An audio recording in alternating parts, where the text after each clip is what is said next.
Donc, bienvenue à la 5e séance de notre atelier méthodologique du HPOD. Et aujourd'hui, on va parler d'observation participante. Donc, j'aime bien ce terme, qui est un peu mystérieux. On ne sait pas si on observe ou participe. Donc, je voulais vous demander, pour vous, c'est quoi l'observation participante? Est-ce que vous avez déjà une expérience d'observation participante? Yann, Geneviève, vous êtes les bienvenus pour parler. Joanne, comment ça? Observation participante. En tout cas, j'ai une expérience d'observation passive où j'ai observé les comités au niveau du centre de santé. Et là, on regardait, c'était surtout l'usager, la représentation de l'usager, le monde qui représentait l'usager. Donc, on observe plus qu'on participe. Oui. Donc, par contre, je vais être sur un autre projet où je vais observer, on va faire de l'observation, mais on va participer indirectement. Et après, on va faire un retour avec le commissaire de la recherche pour discuter de nos observations et puis ils vont adapter leur façon de faire avec leur. Donc, c'est une autre vision que j'ai de la participation. C'est intéressant. Mauricio, toi, tu as un projet où tu veux plutôt. Dans mon projet, je vais faire de l'observation non participante des pratiques cliniques dans le sens de ne pas avoir influence sur les pratiques des médecins, mais c'est le défi pour eux. Je pense que... Ah, d'accord. Tu penses observer sans interférer. Oui, mais on va être ici, c'est impossible de influences sur ce qui se passe dans la pratique clinique, mais je pense que dans l'observation participante, c'est les chercheurs qui vont interagir avec. Oui, il y a des degrés, on va voir, mais ce qui est intéressant, c'est qu'on voit déjà une question, c'est je veux observer, pas trop intervenir, mais en même temps, je vais être là. Oui. Donc, je vais perturber ce qui se passe. Ça, c'est intéressant. Yann, tu es sur un projet ou... Pas encore. Et quelle serait en fait ton idée de terrain? Ben, ça serait les centres académiques de santé, mais je ne sais pas exactement ce que j'observerais. D'accord. Mais est-ce que, j'ai vu dans tout ce qu'on a dit là, donc il y a beaucoup l'observation, mais est-ce que quelqu'un a pensé à devenir un peu un native dans une organisation, à se convertir en un acteur? C'est ça ma question. Est-ce que vous avez pensé, là on a plutôt une native qui devient une chercheuse, hein, qui est évoquée dans le terrain, mais il y a quand même cette idée que parfois un chercheur il se dit mais il faut que je rentre dedans.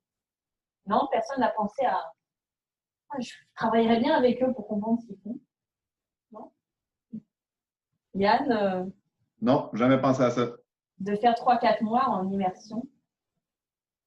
Ça me semble difficile à réaliser d'un point de vue de chercheur sans se pervertir soi-même. On commence avec les termes moraux. On va aborder toutes ces questions parce que je pense comme ça, parce que moi, en fait, au début, je voulais étudier une entreprise sociale, une organisation, et je me disais de l'extérieur, je vais observer les pratiques. Mais il m'est paru impossible de ne pas commencer à travailler avec les personnes que je voulais étudier. Parce que même si je ne voulais pas influencer, c'est d'intérieur que j'allais comprendre comment ils travaillent. Et ça, parce que j'ai fait 18 mois d'immersion. Hein. Donc, c'est de là qu'est encore sorti ce cours, avec quelles problématiques, etc. J'ai pris des parties de ma thèse aussi qui m'intéressaient, qui pouvaient peut-être parler avec votre expérience de terrain ou ce que vous voulez faire. Donc, c'est un peu l'ambition du cours aujourd'hui. J'ai pris des éléments qui peuvent être un peu manuels, dans le sens où vous avez besoin de ces définitions pour ancrer votre méthodologie et ce que vous allez présenter dans vos recherches. Mais il va y avoir aussi beaucoup de questionnements de ce que moi j'ai perçu, comment j'ai collecté des données, avec cette interrogation de participer, observer, intervenir. Donc, c'est un peu l'ambition de la discussion d'aujourd'hui et je vous amène à critiquer, poser des questions. Je vais vous interpeller un peu à certains moments, mais ça va être une discussion. Il y a Geneviève qui a écrit quelque chose. Comment? Geneviève, elle écrit sur le chat, si vous voulez vérifier. Là. Ah, d'accord. Oui, je le vois. Je viens de voir le Est-ce un peu de la recherche participative?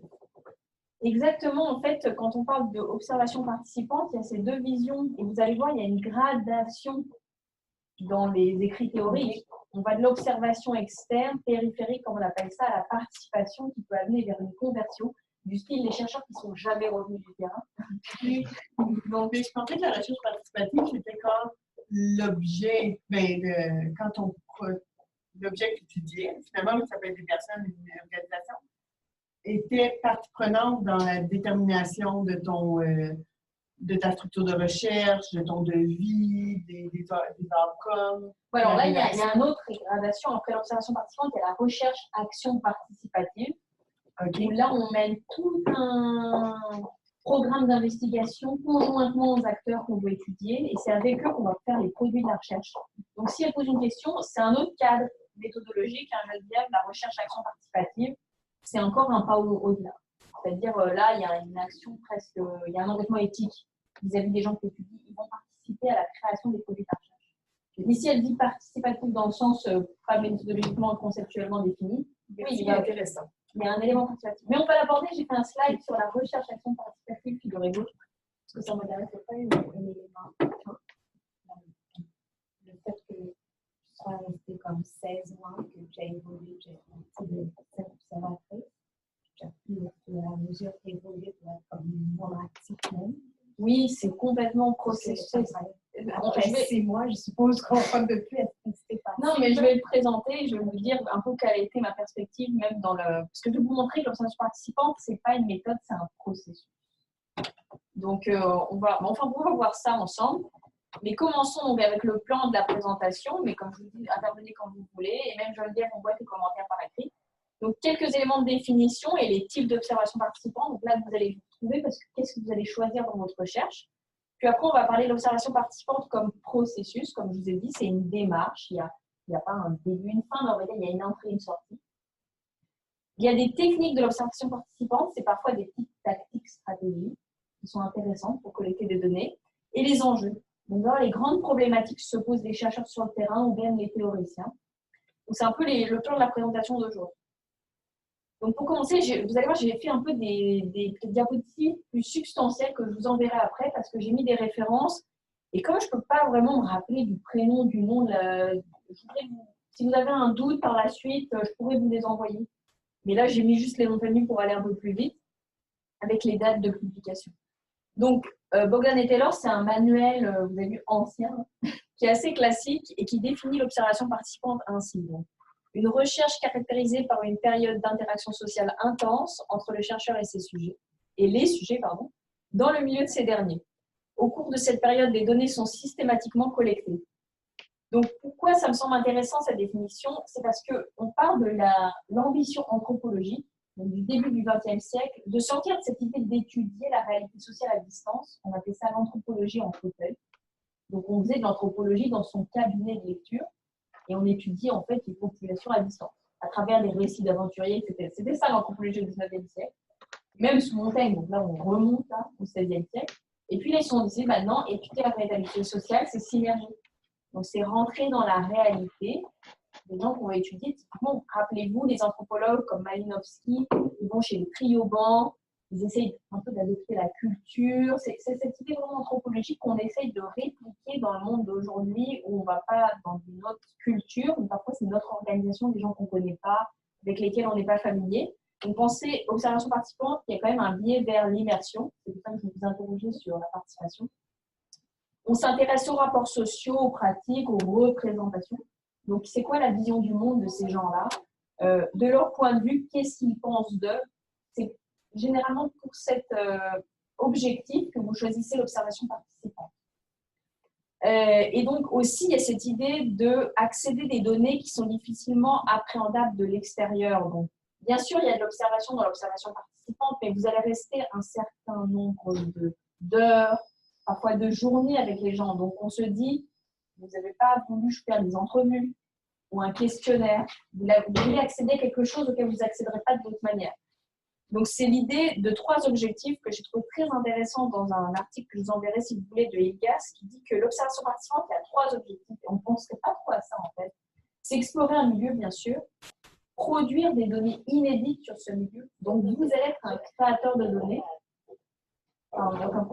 Vous allez être un producteur de données, vous allez prendre des notes et vous allez faire une contribution théorique. Et là, ça va être le plus grand problème, c'est comment, à travers une production empirique donnée, on fait une contribution théorique. On va en parler par la suite.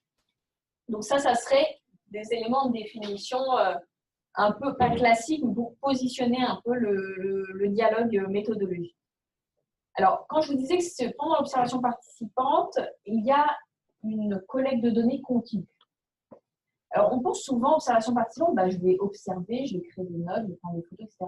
Non, l'observation participante, véritablement, c'est comme une méthodologie dans laquelle s'insèrent d'autres méthodes habituelles, comme l'entrevue. À vrai dire, si vous commencez à observer et que vous dites, à ce moment-là, j'aimerais quand même prendre quelqu'un à part et lui parler, vous ne choquez pas. Ça fait partie de votre méthodologie d'observation participante. Si vous avez besoin de faire une conversation informelle après prendre des notes, une entrevue qui soit encastrée dans l'observation, vous ne dites pas j'ai pratiqué l'observation participante et l'entrevue. Non, non. C'est une méthodologie globale. Vous pouvez dire qu'à un moment donné, vous avez fait des entrevues encastrées dans l'observation qu'on appelle entrevues ethnographiques. Même si vous n'êtes pas une ethnographie à proprement parler, ça fait partie de la méthodologie. Et aussi l'étude de documents officiels, qu'on appelle des sources secondaires, c'est aussi de l'observation participante. Donc, ça peut être pris comme un tout. Il n'y a aucun problème à ça. Généralement, imaginez, tu seras dans tes comités, imagine, Joanne, tu commences à observer et puis il y a des notes qui circulent. Et tu as envie d'utiliser des notes parce qu'elles vont faire sens des observations que tu vas avoir par la suite. Ça s'encastre aussi dans ta méthodologie. Donc, je veux dire, c'est quand même assez vaste. Après, on a l'impression d'avoir un peu des données fourre-tout où tout se regroupe, mais c'est ça la richesse. Comme je vous dis, c'est faire sens d'une réalité. Ça, c'est pour un aspect un petit peu interprétativiste, on fait sens d'une réalité. Mais imaginez que vous avez une requête dans votre méthodologie un peu plus fonctionnaliste, directionnelle. Vous pouvez dire, j'ai des hypothèses de recherche et grâce à l'observation participante, je vais essayer d'y répondre, ou bien soulever des hypothèses du terrain, ou bien répondre à votre problématique. Donc, vous pouvez toujours ajuster la méthodologie en fonction de votre objectif de recherche. Et ce que je vous dis, c'est que ce n'est pas forcément de l'anthropologie, l'interprétativisme. Vous pouvez utiliser cette méthode dans un cadre référentiel méthodologique très strict, très scientifique, il n'y a pas de problème. Donc, jusque-là, on est que dans la définition, mais vous, dites-moi si vous voulez m'interrompre n'importe quoi, à n'importe quel moment, vous pensez que la définition n'est pas très adaptée, il n'y a aucun problème. Mais je pense que ces éléments sont importants parce qu'on a tendance à penser seulement observation. En fait, c'est plus riche que ça. Alors là, c'est là que je vous avoue, en préparant cette diapositive, j'ai appris beaucoup de choses. C'est qu'il y a plusieurs types d'observations et les catégorisations sont assez variées selon les écoles. Alors, traditionnellement, on pense observation participante ouverte, clandestine. C'est assez intéressant. C'est que, imaginez, années 30, Chicago, on veut étudier les pratiques des fumeurs de cannabis. Okay. C'est un peu ça qui s'est posé. Il y a des sociologues dans les milieux urbains qui ont commencé à faire une sociologie urbaine et c'était les premiers qui allaient sur le terrain. Avant, on avait des informateurs. Hein. Donc, c'était en fait un peu quelqu'un qui avait décidé de mettre un pied dans la recherche. Il faisait une étude en tant que travailleur social et il faisait une licence, un baccalauréat de sociologie. Il informait les chercheurs. C'était ça. Ceux qu'il y en a d'autres qui ont fait un peu un changement de paradigme. Non, il faut aller sur le terrain. On va aller interroger ces gens qui fument. C'est quoi la pratique d'un fumeur, etc. Pour déconstruire les illusions un peu qui venaient se cristalliser en politique publique, qui étaient moralisantes. Donc, cette idée de clandestinité, elle est quand même intervenue parce qu'il y a des milieux où c'est vraiment impossible. On vient en disant salut, je suis chercheur, je vais étudier, ça ne marchait pas. Étudier la consommateur de drogue, ça marchait parfois, mais prostitution, les gangs, mafia. À l'époque, on va dire que c'était plus accepté qu'un chercheur dise moi, je suis allé sous couvert d'anonymat, je n'ai pas présenté mon identité. Je vous avouerai qu'aujourd'hui, ce n'est pas du tout accepté, surtout au Canada, qui a le comité d'éthique de la recherche. Hein. On ne peut pas faire de recherche clandestine, c'est strictement interdit, éthiquement. Je pense même en France, où il n'y a pas toutes ces étapes pour faire accepter un projet de recherche, c'est très très mal vu de faire une recherche clandestine. Enfin, moi, j'en avais parlé avec mes directeurs quand j'allais faire justement de l'échographie. Déjà, on ne peut même pas enregistrer une entrevue à l'insu de la personne enregistrée. Imaginez faire une recherche participante sous couvert d'anonymat, c'est pas du tout. Donc voilà, ça c'était quand même les deux catégories initiales. Et puis en 1958, il y a un sociologue qui s'appelle, alors je ne me souviens même pas de son prénom, j'ai vu Gold, mais vous allez le retrouver parce que c'est un peu un classique. Il a introduit en fait ce qu'il appelle le continuum de l'implication du chercheur. Et ça, c'est assez intéressant. Il dit qu'on va de l'observation périphérique. Donc, je suis extérieure, imaginons, je m'assois et puis je regarde le comité et puis je prends des notes. Donc là, on pourrait dire scientifiquement, je n'interviens pas. La réalité, elle se déploie sous mes yeux comme si je n'étais pas là. C'est comme si vous étiez derrière un mur, mais ils sont au courant que vous êtes là, mais ils n'ont pas oublié que vous étiez là. Il y a l'observation complète. Donc là, on intervient finalement. C'est le moment où on est là avec les personnes, on commence à converser avec eux. En même temps, imaginez une réunion de managers et vous êtes assis, ils vous voient, vous notez, mais vous êtes là. Peut-être qu'ils ne vont pas dire des choses parce que vous êtes présent un peu. Il y a cet aspect quand même d'introduction qui est important. Et il disait que ça allait jusqu'à la conversion, je vous en ai parlé. Quand le chercheur il est tellement présent qu'il fait partie de l'un d'entre eux. C'est ce qu'on appelle devient native, c'est un peu le vocabulaire anglophone, mais c'est ça. C'est le moment où on n'est plus chercheur, on est participant à 100%. Est-ce que c'est vraiment vrai? C'est une autre question à poser, mais pour lui, il y avait un continuum de l'observation participante. Et il faut dire que dans la tradition sociologique, il y a une très grosse tendance à rechercher l'équilibre.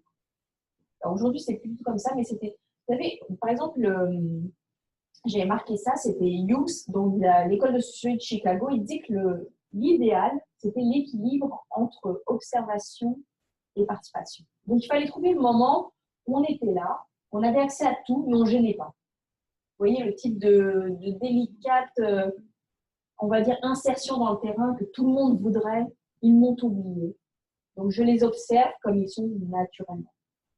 C'est vraiment très critiqué aujourd'hui parce que maintenant, il y a beaucoup plus quand même d'écrits sur la réflexivité du chercheur. Je suis là, j'interviens sur ce qui se passe, mais je pourrais dire quand même qu'il y a une grosse tradition sociologique où on disait participer trop, c'est comme tu dis, perdre son point de vue scientifique, on est plus distant et donc on a pu analyser objectivement les éléments du réel et donc il faudrait trouver ce moyen d'être critique et en même temps d'être interprétatif. C'était tout un truc qui a vraiment occupé la littérature sur l'observation participante, je dirais jusque dans les années 80-90 où au postmodernisme on est parti. On a un peu déconstruit cette idée d'équilibre et on s'est dit, bon, on est là, autant, vu qu'on intervient, on perturbe, autant se demander en quoi. Vous voyez, on a quand même eu un petit changement de paradigme. Si dans votre recherche, vous avez besoin de dire j'étais présent et en quoi ma recherche a perturbé ce que j'analysais, c'est beaucoup mieux de dire j'ai essayé de trouver le juste milieu entre l'observation et la participation. On va vous dire oui, mais vous étiez là, qu'est-ce que ça a fait? Autant vous dire, ben voilà, moi je suis un homme blanc de 45 ans et il se trouve que devant moi j'avais des femmes et donc le fait que, vous voyez, ça va plus intéresser vos lecteurs de recherche, de thèse, de dire en quoi votre présence modifiait la réalité, que de dire j'avais un point de vue qui visait à être objectif. Donc, voilà. Même si on n'est pas dans l'interprétative, juste ça ne change pas en tant que paradigme. C'est vraiment de dire aujourd'hui, on demande de la réflexivité du chercheur dans les écrits. Et alors, il y a aussi, ça, j'aime bien cette distinction que j'ai trouvée dans, je crois qu'il s'appelle La Palissade. C'est vraiment, oui, mais c'est un chercheur qui est mort maintenant, mais il a écrit un très. Non, il s'appelle Georges, je sais plus. Je crois que c'est un Français et il a écrit un écrit vraiment très intéressant sur Internet, mais je n'ai pas réussi à le recenser en fait. Il dit qu'il y a, en fait, pour lui, la plus grande distinction intéressante, je vous enverrai le lien, c'est observation participante interne et externe. Alors, dans l'observation participante externe, tu as un rôle défini statutaire, tu es chercheur, et interne, ça serait un peu le moment où tu étais en fait un acteur de terrain qui est venu, qui a accédé ce nouveau rôle de chercheur. Vous voyez, cette idée que de plus en plus de gens qui font de la recherche, malheureusement, c'est un très bon exemple, ils viennent de la pratique et puis à travers un parcours académique un peu non traditionnel, ils vont venir à l'analyse. Et ça, prenez cette distinction parce que si vous êtes un ancien acteur de votre terrain, ça peut être très intéressant de dire, en fait, c'est moi, j'étais d'abord acteur, cette problématique m'a intéressée, je me suis formée aux stratégies de recherche et puis je suis devenue un participant, dans une observation, un participant interne. Donc, j'utilise mes connaissances pratiques et mon savoir acquis de chercheur pour pouvoir faire sens de cette réalité. Donc, je trouve c'est intéressant pour certaines personnes d'utiliser ce type de distinction. Je ne sais pas si vous, dans ces cas-là, je sais que toi, tu viens du milieu, mais tu viens du milieu, Mauricio, que tu veux étudier, tu connais de l'interne Ouais.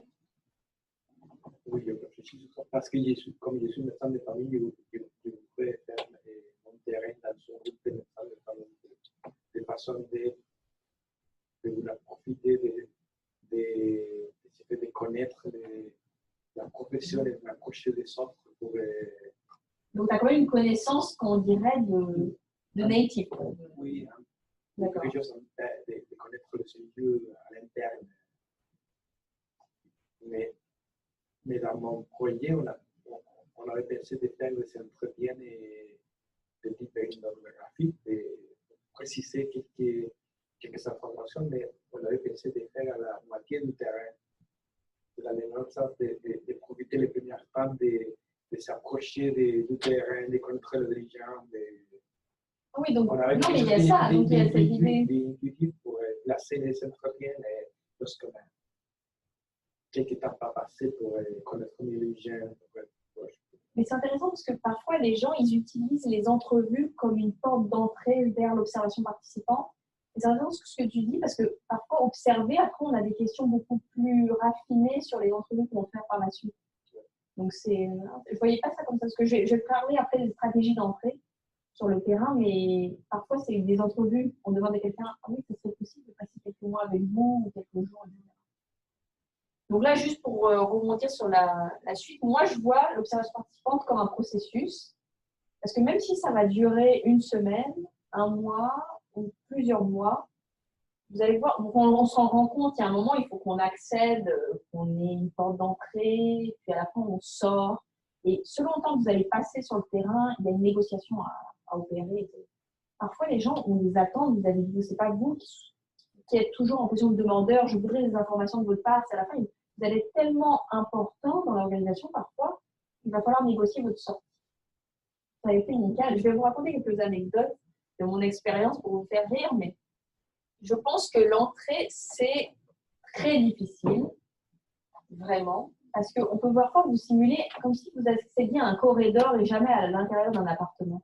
Il y a cette impression qu'on a parfois de dire, mais en fait, il m'invite qu'aux réunions superficielles. Je ne sais pas si vous avez... Mais parfois, on a l'impression que c'est, est-ce que je suis vraiment rentrée? J'ai eu le oui, mais je ne suis jamais invitée pour les choses qui sont vraiment importantes. Et puis, j'ai l'impression d'avoir raté quelques réunions.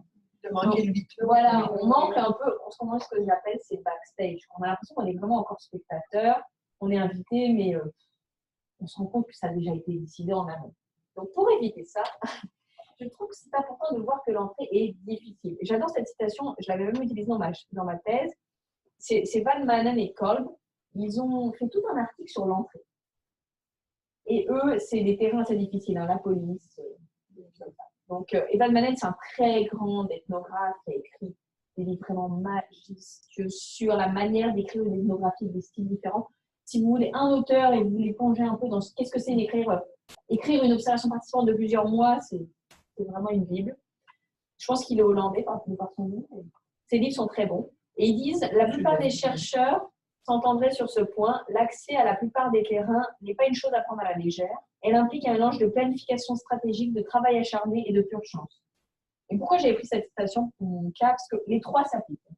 Vous allez avoir beaucoup de chance si vous avez réussi à rentrer, mais ça va être un gros travail par la suite. Et puis, il faut se faire accepter. Il y a de la légitimité à construire.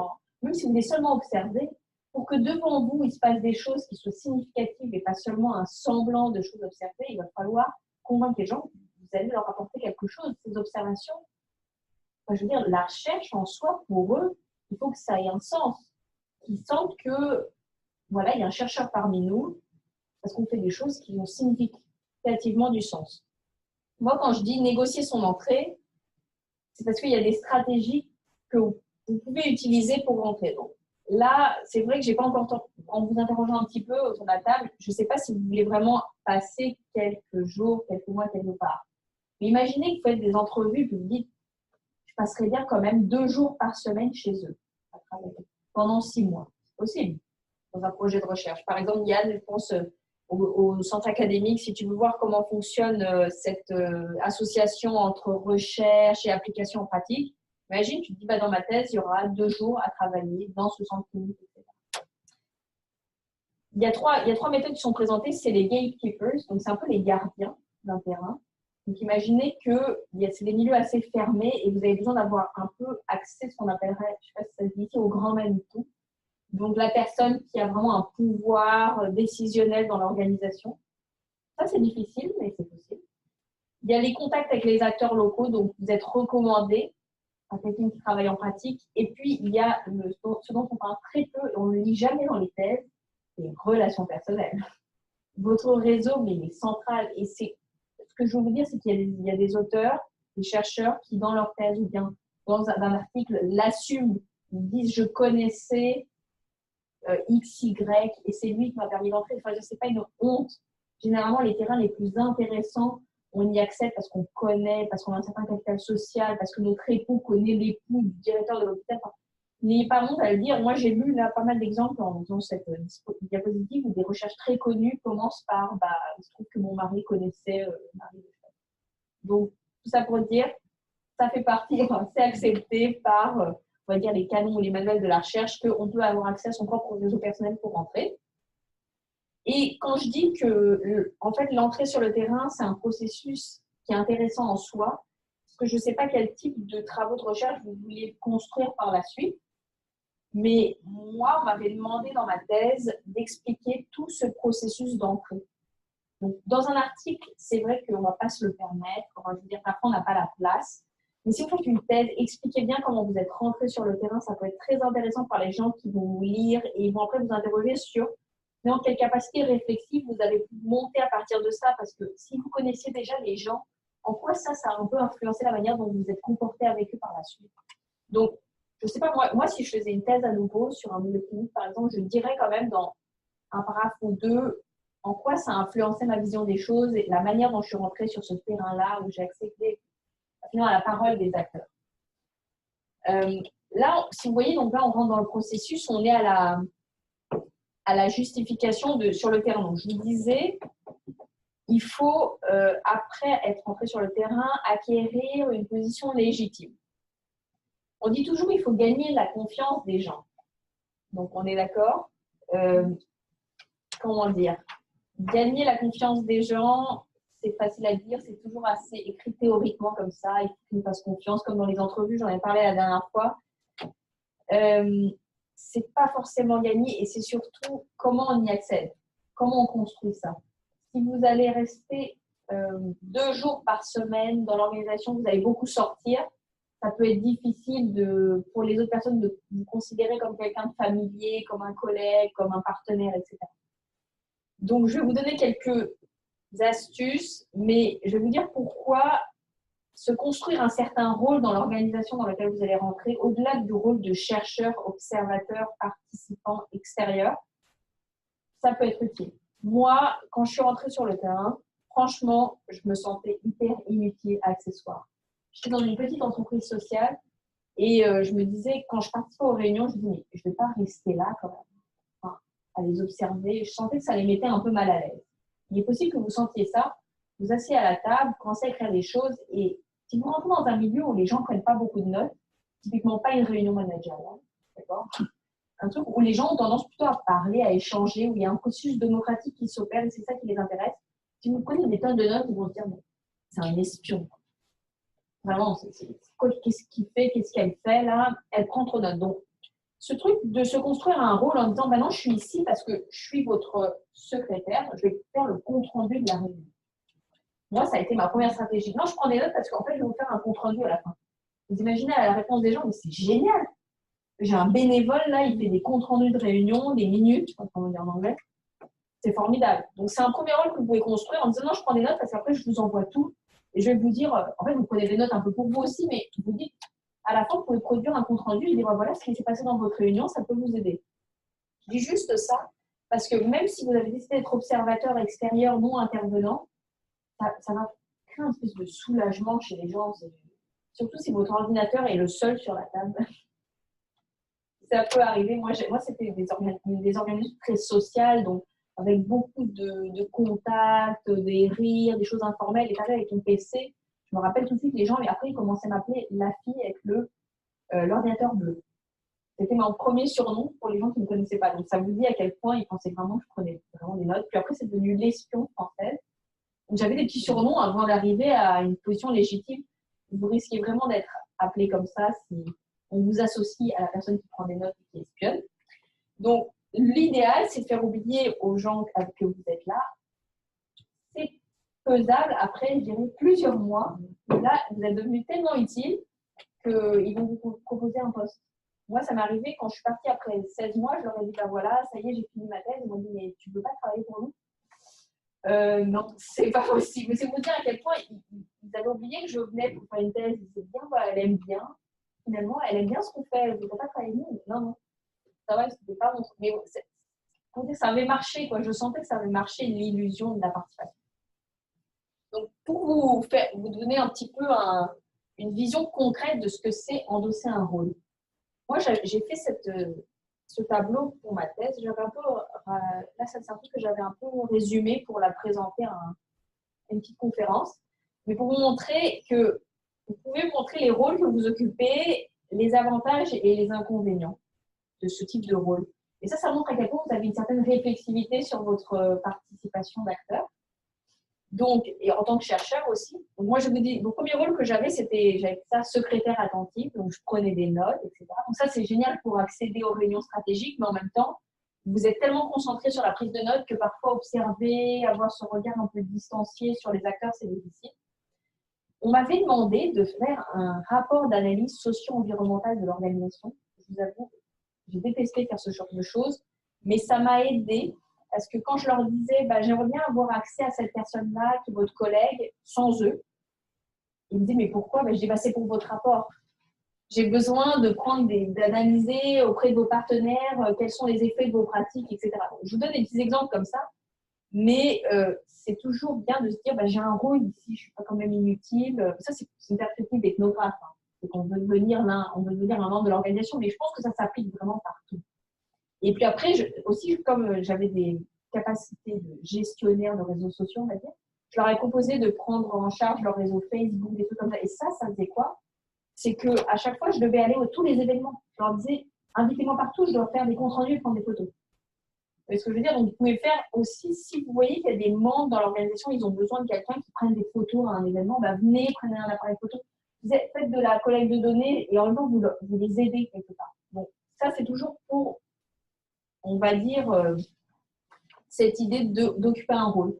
Et là, moi, ça m'intéresse auprès de vous. Est-ce que vous avez déjà pensé à occuper un rôle dans les terrains dans lesquels vous voudriez rentrer? Ça, c'était une question que je me posais. Non? Yann? Non? Non, Lionel puis Maria qui se sont joints aussi. Et on les entend ou pas? Lionel, je ne sais pas, je vois pas. Les deux sont sur nous. Si je peux intervenir, c'est Geneviève. Merci pour le début de la présentation. Oui, effectivement, c'est des questions que je me pose personnellement, mais aussi en tant que groupe de recherche et plus largement aussi d'autres collègues là, à McGill qui sont dans la recherche participative ou la recherche action. Là. Moi, c'est quelque chose de totalement que j'ai jamais nécessairement fait, mais qui m'intéresse énormément. Alors, je suis un peu au courant de ce qui peut se passer, et je vois totalement les avantages de ce genre de recherche-là. Là. Et en tant que rôle, les rôles, comme ça, vous développez des rôles dans les organisations dans lesquelles vous voulez rentrer parce que… C'est une super bonne question. Je pense que c'est ce que j'en ai entendu, là, c'est assez ouvert. Là. Les gens sont au courant, là, c'est pas secret, même si parfois ça peut se passer de manière secrète, là, si je peux dire. Là. Mais un rôle… des fois, ils jouent leur propre rôle, c'est-à-dire de chercheurs ou de médecins, par exemple. Là, si on fait des comparaisons, des nouvelles pratiques, par exemple, ou des choses comme ça, on ne peut pas arrêter de soigner les gens. Mais il y a l'aspect recherche derrière ça. Alors, les gens, je pense qu'ils continuent à jouer leur propre rôle dans l'organisation, mais il y a des prises de notes, il y a des matrix qui sont pris par rapport à ça. Moi, c'est ce que j'avais vu, en fait, là, sur les projets de recherche qui étaient dans ce type-là, en fait. Et ça, c'est intéressant parce que je pense qu'en milieu médical, mais comme je ne suis pas familière, c'est bien d'avoir vos retours, mais ils ont l'habitude de voir des chercheurs en un sens. Parce que même dans l'hôpital, il y a de la recherche. Mais dans des organisations où il n'y a pas de chercheurs, c'est peut-être là où peut-être le rôle se justifie davantage. Je ne sais pas. Hein. Peut-être que dans les projets dans lesquels on va travailler, il n'y a pas de chercheurs institutionnels propres, mais ils nous ont assigné ce rôle. Ah. Donc, on vient déjà avec un rôle. Donc, on vient vous chercher, vous êtes des chercheurs, des universitaires. Voilà, nous sommes dans un processus. On veut que vous nous accompagniez. Ah, c'est intéressant. C'est le rôle assigné. Bon, c'est déjà utile. On n'aura pas mon impression. On est utile par rapport à celui qui a commandité la recherche. Mais comment on va être perçu par les partenaires? Oui, parce que la personne qui a commandité, ce n'est pas la personne que tu vas observer. Au contraire, c'est Ça va être l'avenir du boss en plus que vous aurez comme ça, ils vont rôle. comme tel. Je vais me demander comment ils vont le percevoir. Excuse, est-ce que Joanne, tu peux parler plus fort, s'il vous plaît? Ah, Joanne, Je m'excuse. oui. Ce que je disais, c'est que, à Cécile, c'est que dans le cas de mon projet en cours, on nous a déjà assigné un rôle de chercheur. Ils sont venus nous chercher comme chercheurs universitaires pour s'accompagner dans le processus. OK. Peut-être l'enjeu, ce serait par rapport à leur partenaire et non par rapport à celui qui a commencé la recherche.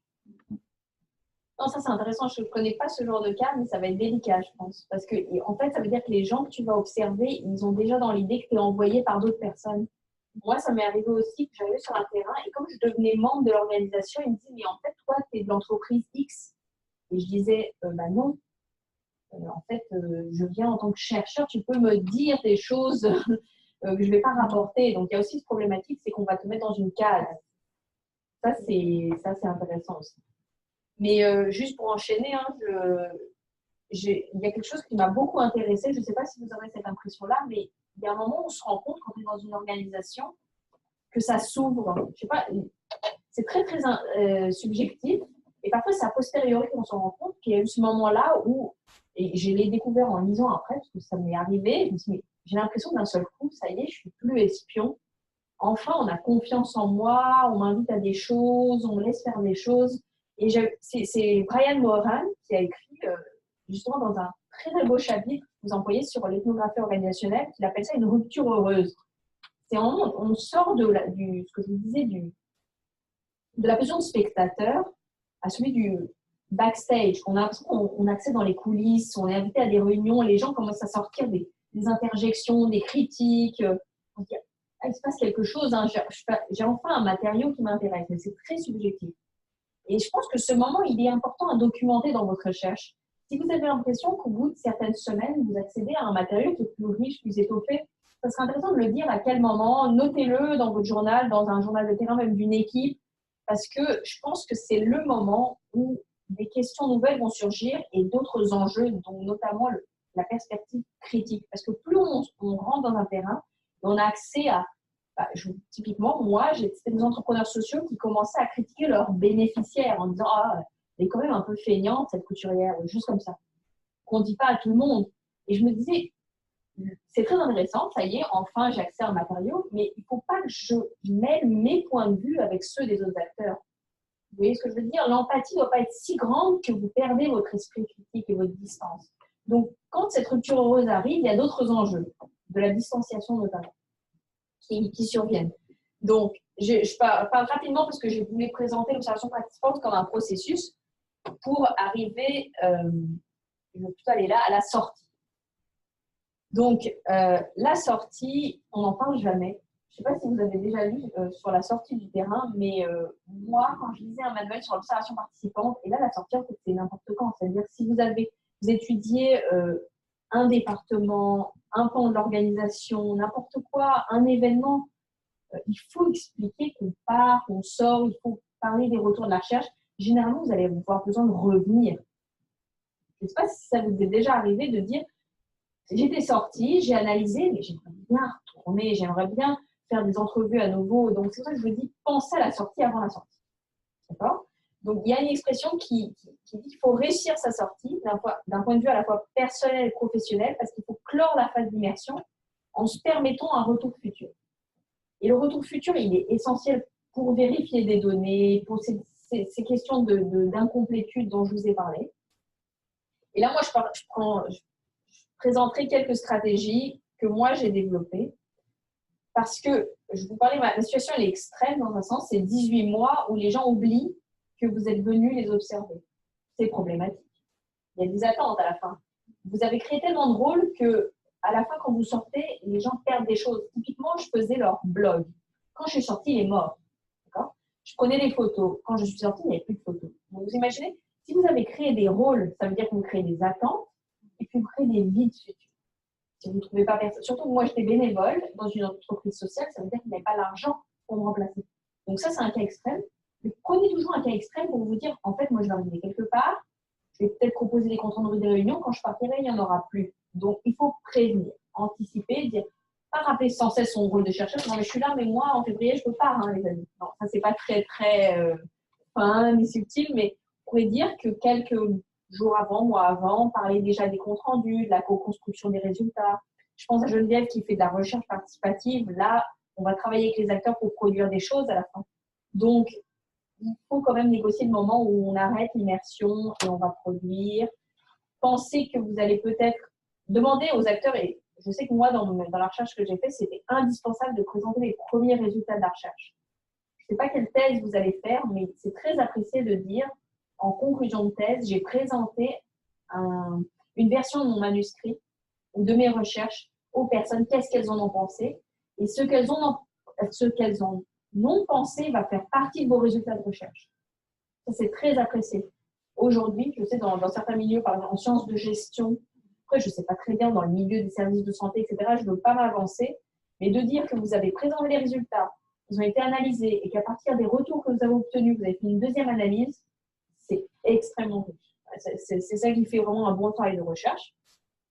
Et puis, c'est un peu ce que j'ai abordé ici. Donc, faciliter les retours, dire, mais alors, je pars, mais je peux revenir. Je peux vous donner mon expérience. Moi, je suis partie de mon terrain en décembre 2016. Mais je leur ai dit que j'allais rester de temps en temps et venir. Et pendant environ 6 mois, j'ai fait des entretiens. Parce que pendant que j'analysais, je voulais vérifier auprès d'eux si mes analyses étaient pertinentes ou pas.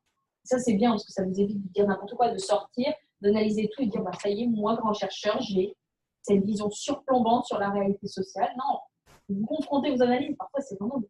C'est intéressant de faire des entrevues et de dire, mais qu'est-ce que tu en penses de ça? Bon, après, je vous dis, personnellement, moi, je n'avais pas une collaboration avec les personnes que j'ai étudiées. J'ai fait une étude critique où la moitié de ma thèse, c'est la critique de ce qu'ils faisaient. Donc, quand je l'ai présenté, j'ai vraiment eu des retours très difficiles. Mais ils n'ont pas vraiment apprécié. En fait, ils ont trouvé ça intéressant. Mais ils se sont dit, oui, j'ai eu des rapports conflictuels avec les gens que j'ai étudiés. Mais ils ont quand même beaucoup apprécié que je sois revenue. Pour leur dire, bah, moi, je pensais ça. Vous aimez peut-être pas trop, mais il se trouve que c'est juste ma vision à moi. C'est pour vous dire que j'étais pas quand même dans un grand nuage tranquille. Mais les retours sont indispensables. Donc, pour présenter certaines techniques, ce que j'appellerais des stratégies, des tactiques, parce que technique, on a l'impression que c'est applicable dans n'importe quel environnement, c'est scientifique et puis ça fonctionne. Que quand on dit stratégie tactique, on voit déjà qu'il y a un petit aspect subjectif, circonstanciel et situé. Et en fait, c'est vraiment des stratégies qu'on met en place. Donc, même si c'est de la recherche, c'est bien d'avoir des tactiques de terrain. Donc, je voudrais en présenter pour vous aider. En commençant par dire que l'observation, donc, on est d'accord, on observe tous les jours, mais en quoi l'observation participante, c'est une méthode scientifique? Je déteste le mot scientifique, mais je l'ai mis ici. En quoi ça fait partie de la recherche d'observation participante? C'est ça qui… Je pense que c'est une question intéressante. J'aurais bien aimé penser savoir ce que vous pensez quand on vous dit, bon, je vais faire un cours sur l'observation participante. Vous dites, oui, mais enfin, moi, je suis observée, prendre des notes, etc. Qu'est-ce que ça vous évoque, par exemple? En parlant bien fort, parce que… Ah oui. En tout cas, moi, ce que ça me dit, c'est que je vais faire de l'observation, mais je vais le faire dans un cadre d'analyse, dans un cadre logique, avec une démarche scientifique bien documentée. Lorsque chaque jour, je fais de l'observation, mais sans arrière-pensée, dans un but d'analyser, juste d'observer, de faire un constat. Parce que si je fais une observation participante, j'ai mon cadre d'analyse où ça va émerger par la suite. Mais c'est quelque chose de bien structuré avec un côté scientifique. Tu veux dire un cadre conceptuel qui va guider, comme la littérature que tu lis, va guider ton observation? Oui. D'accord. Donc une approche peut-être un peu plus déductive. Oui. Vous voulez intervenir, Yann, Geneviève, Maria, Lionel? S'ils m'entendent encore. Ben, j'ai rien à dire, là. Non, d'accord. Je pense que c'est de s'approcher d'un phénomène pour mieux le comprendre, parce que pour lire des choses, on peut établir des facteurs qui peuvent avoir une influence, des variables qui sont derrière certains processus, mais vraiment connaître un phénomène comme des pratiques sociales des personnes, des travail, des cliniciens et des autres choses qui se passent autour liées à notre sujet qui m'intéresse, par exemple, le rôle de cette patiente numérique dans l'intégration des soins de santé. Mais il y a des Donc, je veux dire que toi, si tu fais l'observation participante, on va dire scientifique, entre guillemets, c'est forcé de voir certaines choses que tu n'observerais pas dans la réalité. C'est plutôt d'ouvrir les regards sur des autres perspectives, des autres phénomènes qui s'est passé dans les terrains. C'est bien sûr d'avoir un cadre d'analyse, mais aussi c'est de mettre la tête en marche pour voir qu'est-ce qui se passe, qu'est-ce qui se passe de similaire, qu'est-ce qui se passe de différent dans les terrains. Ah, pour comparer, oui. Oui, c'est vrai, bon, on en avait déjà discuté quand on faisait les auto-ethnographies. Ouais. C'est la difficulté que je vois dans. Ben, pour moi, c'est une difficulté parce que c'est un rôle qui n'est pas naturel. Et en même temps, ça l'est parce qu'on fait ça tout le temps. Hein. Oui, c'est ça, mais c'est de pas filtrer l'observation. On observe tout le temps, mais on filtre. On ne veut pas ce qu'on juge pas important. Tandis que quand on est en observation scientifique, tu ne peux pas préjuger de ce qui est important ou non. Donc, tout doit rentrer dans l'observation. Et en même temps, c'est ce que je mets ici, c'est. Ils disent toujours ça, hein, il faut tout noter. Enfin, vous êtes un humain. Hein. Mais par contre, à l'échelle d'un être humain, ça veut dire, comme tu dis, ne pas préjuger de ce qui est important ou pas. Et on va dire que les choses les plus mineures devraient attirer ton attention. C'est-à-dire que le moment où là, tout le monde tourne la tête vers son sac, toi, tu dois regarder là, ce qui te semble en fait pas important dans la relation. Et c'est pour ça, là, je reviendrai, si vous allez dans un milieu trop familier, ça veut dire qu'avec les gens avec lesquels vous allez être, vous allez estimer que certaines choses sont mineures et d'autres majeures. Généralement, c'est ce qui définit une culture, c'est l'échelle de grade, la hiérarchie des valeurs. Hein. Donc, c'est bien d'aller dans un milieu qui est finalement pas trop commun à vos pratiques habituelles, parce que tout ce qui semble aller de soi pour les acteurs va attirer votre attention. C'est pour ça que je conseille de revenir à cette idée anthropologique d'aller chez l'autre, et pas pour analyser l'autre à l'échelle de notre propre système de valeurs, mais pour voir ce que l'autre ne voit pas. C'est tellement devenu naturel que toi, tu vas le dénaturaliser avec ton regard. Ça, c'est intéressant. Je pense que c'est vraiment le premier objectif de l'observation participante, c'est dénaturaliser ce qui va de soi. Et là, il y a certaines tactiques. Donc, j'ai pris une idée de Glaser. Je ne sais pas si vous êtes familier de la Grounded Theory. Donc, en bon français, c'est la théorie enracinée, ancrée, exactement. Et c'est eux vraiment qui ont dit que de l'observation participante, ou eux, c'était vraiment l'immersion dans un hôpital, on peut tirer même des hypothèses théoriques. Donc, c'est une démarche pas purement inductive, c'est impossible, mais très, très inductive et très formalisée. Si vous lisez leur livre, c'est 3 ouvrages très intéressants où on peut suivre un vrai protocole de recherche. Ils arrivent dans un milieu et à partir de ce qu'ils observent en tant que chercheurs, ils vont mettre en œuvre des hypothèses de travail à tester par la suite. Donc là, on a toute une démarche quand même qui est ancrée sur l'observation. Mais ce n'est pas seulement observer en disant « Ah, les pratiques de représentation, les relations entre les gens », c'est en quoi ce que je vois ici, ça pose des questions de recherche. Donc là, disons que ça te force encore plus à regarder des choses qui sont mineures pour les acteurs. Il y a aussi ce qu'on appelle les méthodes d'objectivation des faits. À chaque fois que vous allez faire de l'observation participante, il y a forcément ce moment où vous allez parler d'objectivation. C'est quoi en fait? C'est cette idée scientifique de on a des faits et on les fait un peu monter en généralité pour les problématiser. D'accord? Donc, en prenant des notes, en fait, on solidifie la réalité. Hein. On a un journal de bord généralement lorsqu'on fait des observations. Donc, soit présentement, vous faites des petites notes, mais c'est bien aussi de revenir chez vous le soir. L'idéal du grand anthropologue, c'est 2-3 heures par jour. Mais en même temps, franchement, c'est une discipline moi, qui me semble impossible, exténuante, etc. Mais bon, si vous avez ce temps-là, de passer des heures à écrire ce que vous ressentez de votre expérience sur le terrain, pas seulement en mode aventurier qui note la taille des rochers, les circonvolutions. Non. Vous dites, j'ai senti ça, ça m'a étonné à ce moment-là. Donc, allier les observations du terrain avec vos impressions personnelles, c'est aussi riche. C'est ça que je vous dis, vous êtes un producteur de données inédites de l'observation participante. Vos impressions, elles sont aussi importantes que l'observation de la réalité. Les échanges avec d'autres chercheurs, ça me semble indispensable parce que, par exemple, dans les équipes de recherche, c'est le plus intéressant. on voit parfois quand on lit des comptes rendus de recherche, dans une équipe qui était répartie entre certains terrains, ils observaient des réunions un peu sur des thèmes similaires, puis à la fin, ils se rencontrent quand même pour comparer. Et ce moment de la rencontre, c'est un moment d'analyse, de collecte de données, etc. Donc, c'est là ce qu'on appelle l'objectivation. C'est pas faire du fait singulier quelque chose de neutre et scientifique par la recherche. Non, non, c'est de dire, ce fait-là, il résonne avec des pratiques similaires et il résonne avec ma propre vision de la réalité.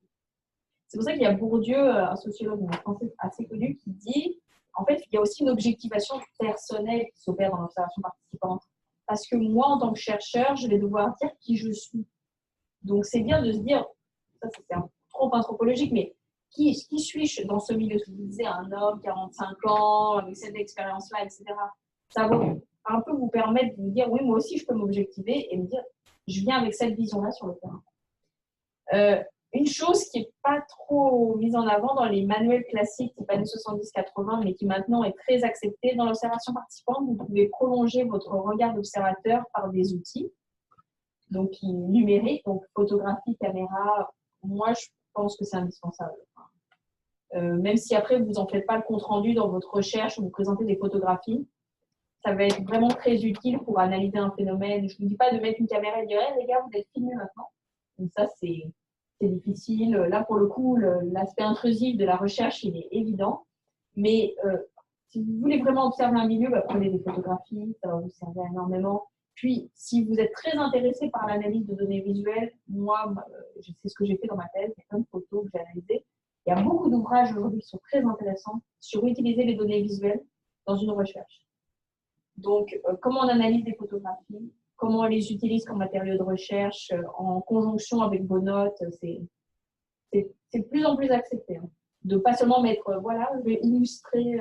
Non, non, vous pouvez dire que c'est un matériau de recherche et que ça sert à votre analyse, etc. Et puis, il y a des enjeux éthiques très, très importants dans l'utilisation. Il faut anonymiser, vous cacher le visage des personnes. Il y a dans le formulaire de consentement, vous allez demander au comité d'éthique de la recherche. Là, ça va faire mal. Je ne sais pas comment c'est accepté ici, mais moi, il n'y a pas de comité d'éthique. On l'apprendra avec on aura une séance sur l'éthique si ça vous intéresse le 20 mars et on pourra aborder cette question des photographies. Je vais demander à l'intervenant, avec Laurence Largenté, de préparer quelque chose sur les données visuelles, mais ça sera intéressant de voir s'ils acceptent qu'on photographie des gens, qu'ils apparaissent dans les résultats de recherche. En tout cas, moi, je vous dis, si vous faites une observation participante, il y a même des choses très intéressantes à faire sur l'utilisation d'objets. Si vous avez un cadre conceptuel où vous voulez que, par exemple, des médecins, et vous êtes en train de les analyser en situation, donc dans une pratique de soins, ou manipuler une technologie, et que dans votre cadre conceptuel, vous avez envie d'étudier la relation objet-humain, c'est presque indispensable de prendre des photographes. Il y a Lionel qui pose une question. Quel est le timing qu'il faut pour parler de l'observation participante dans une recherche? Dans un compte-rendu, dans un article ou une thèse, je crois qu'il m'entend. Hein. Oui. Parce que timing, c'est peut-être ce qu'il veut demander, ça peut être présenté aussi aux acteurs. C'est-à-dire, il y a cette manière d'introduire la recherche, mais ça me semble un peu bizarre parce que ça varie d'un terrain à un autre, non? Mais je sais que dans une thèse, la méthode de l'observation participante, ça dépend des thèses. Hein. Si c'est de la science sociale ou de la gestion, vous avez un chapitre entier sur la méthodologie de la recherche, c'est 35-40 pages. C'est costaud. Quoi. Mais bon, s'il dit s'il répond, je rebondirai dessus. Okay. Mais sinon, si vous avez, non, mais même n'importe quelle remarque sur ce genre de questionnement, n'hésitez pas. Alors, ah oui, ça c'est les tactiques dont je voulais parler quand vous observez. Donc, en tant qu'observateur participant, ou participant pur, on va dire, si vous arrivez à la conversion, à faire partie être membre de l'organisation, vous allez produire ces données inédites dont je vous ai parlé. Donc, paroles, pratiques, situations. Et là, peut-être que ça va un peu vous choquer, les stratégies que je vais vous présenter, mais ça me semble quand même intéressant. Donc, au-delà d'observer, participer, etc., le but, vous voulez comprendre une réalité sociale, la manière dont les gens s'organisent, répondre à une certaine problématique, c'est parfois bien de les inciter. D'accord? Donc, je vous ai mis ici même des références. Je pourrais donner des références. Ce n'est pas moi, c'est Cécile qui a inventé ces stratégies. Je les ai lues, c'est accepté. Donc, il y a cette idée de passer pour un incompétent acceptable. Donc, passer pour le néophyte, c'est très, très utile. Je l'avais déjà présenté lors de notre dernier atelier pour les entrevues, où vous montrez comme quelqu'un qui ne connaît rien, mais qui est très intéressé. Donc, le curieux constant. Ouais, j'ai fait une entrevue, c'est vrai, hier, elle me disait, mais vous connaissez ça? Et bien sûr, je connaissais. Je dis, non, non, mais pas du tout. Expliquez-moi. Et le moment où la personne explique, en fait, la manière dont elle le présente est extrêmement riche. Vous êtes figuré un phénomène d'une certaine façon. La personne va vous présenter sous son jour. C'est une manière de révéler une représentation. C'est très utile. Et cette expression de Loveland, en fait, il a écrit un livre qui est court, qui est vraiment intéressant sur l'ethnographie.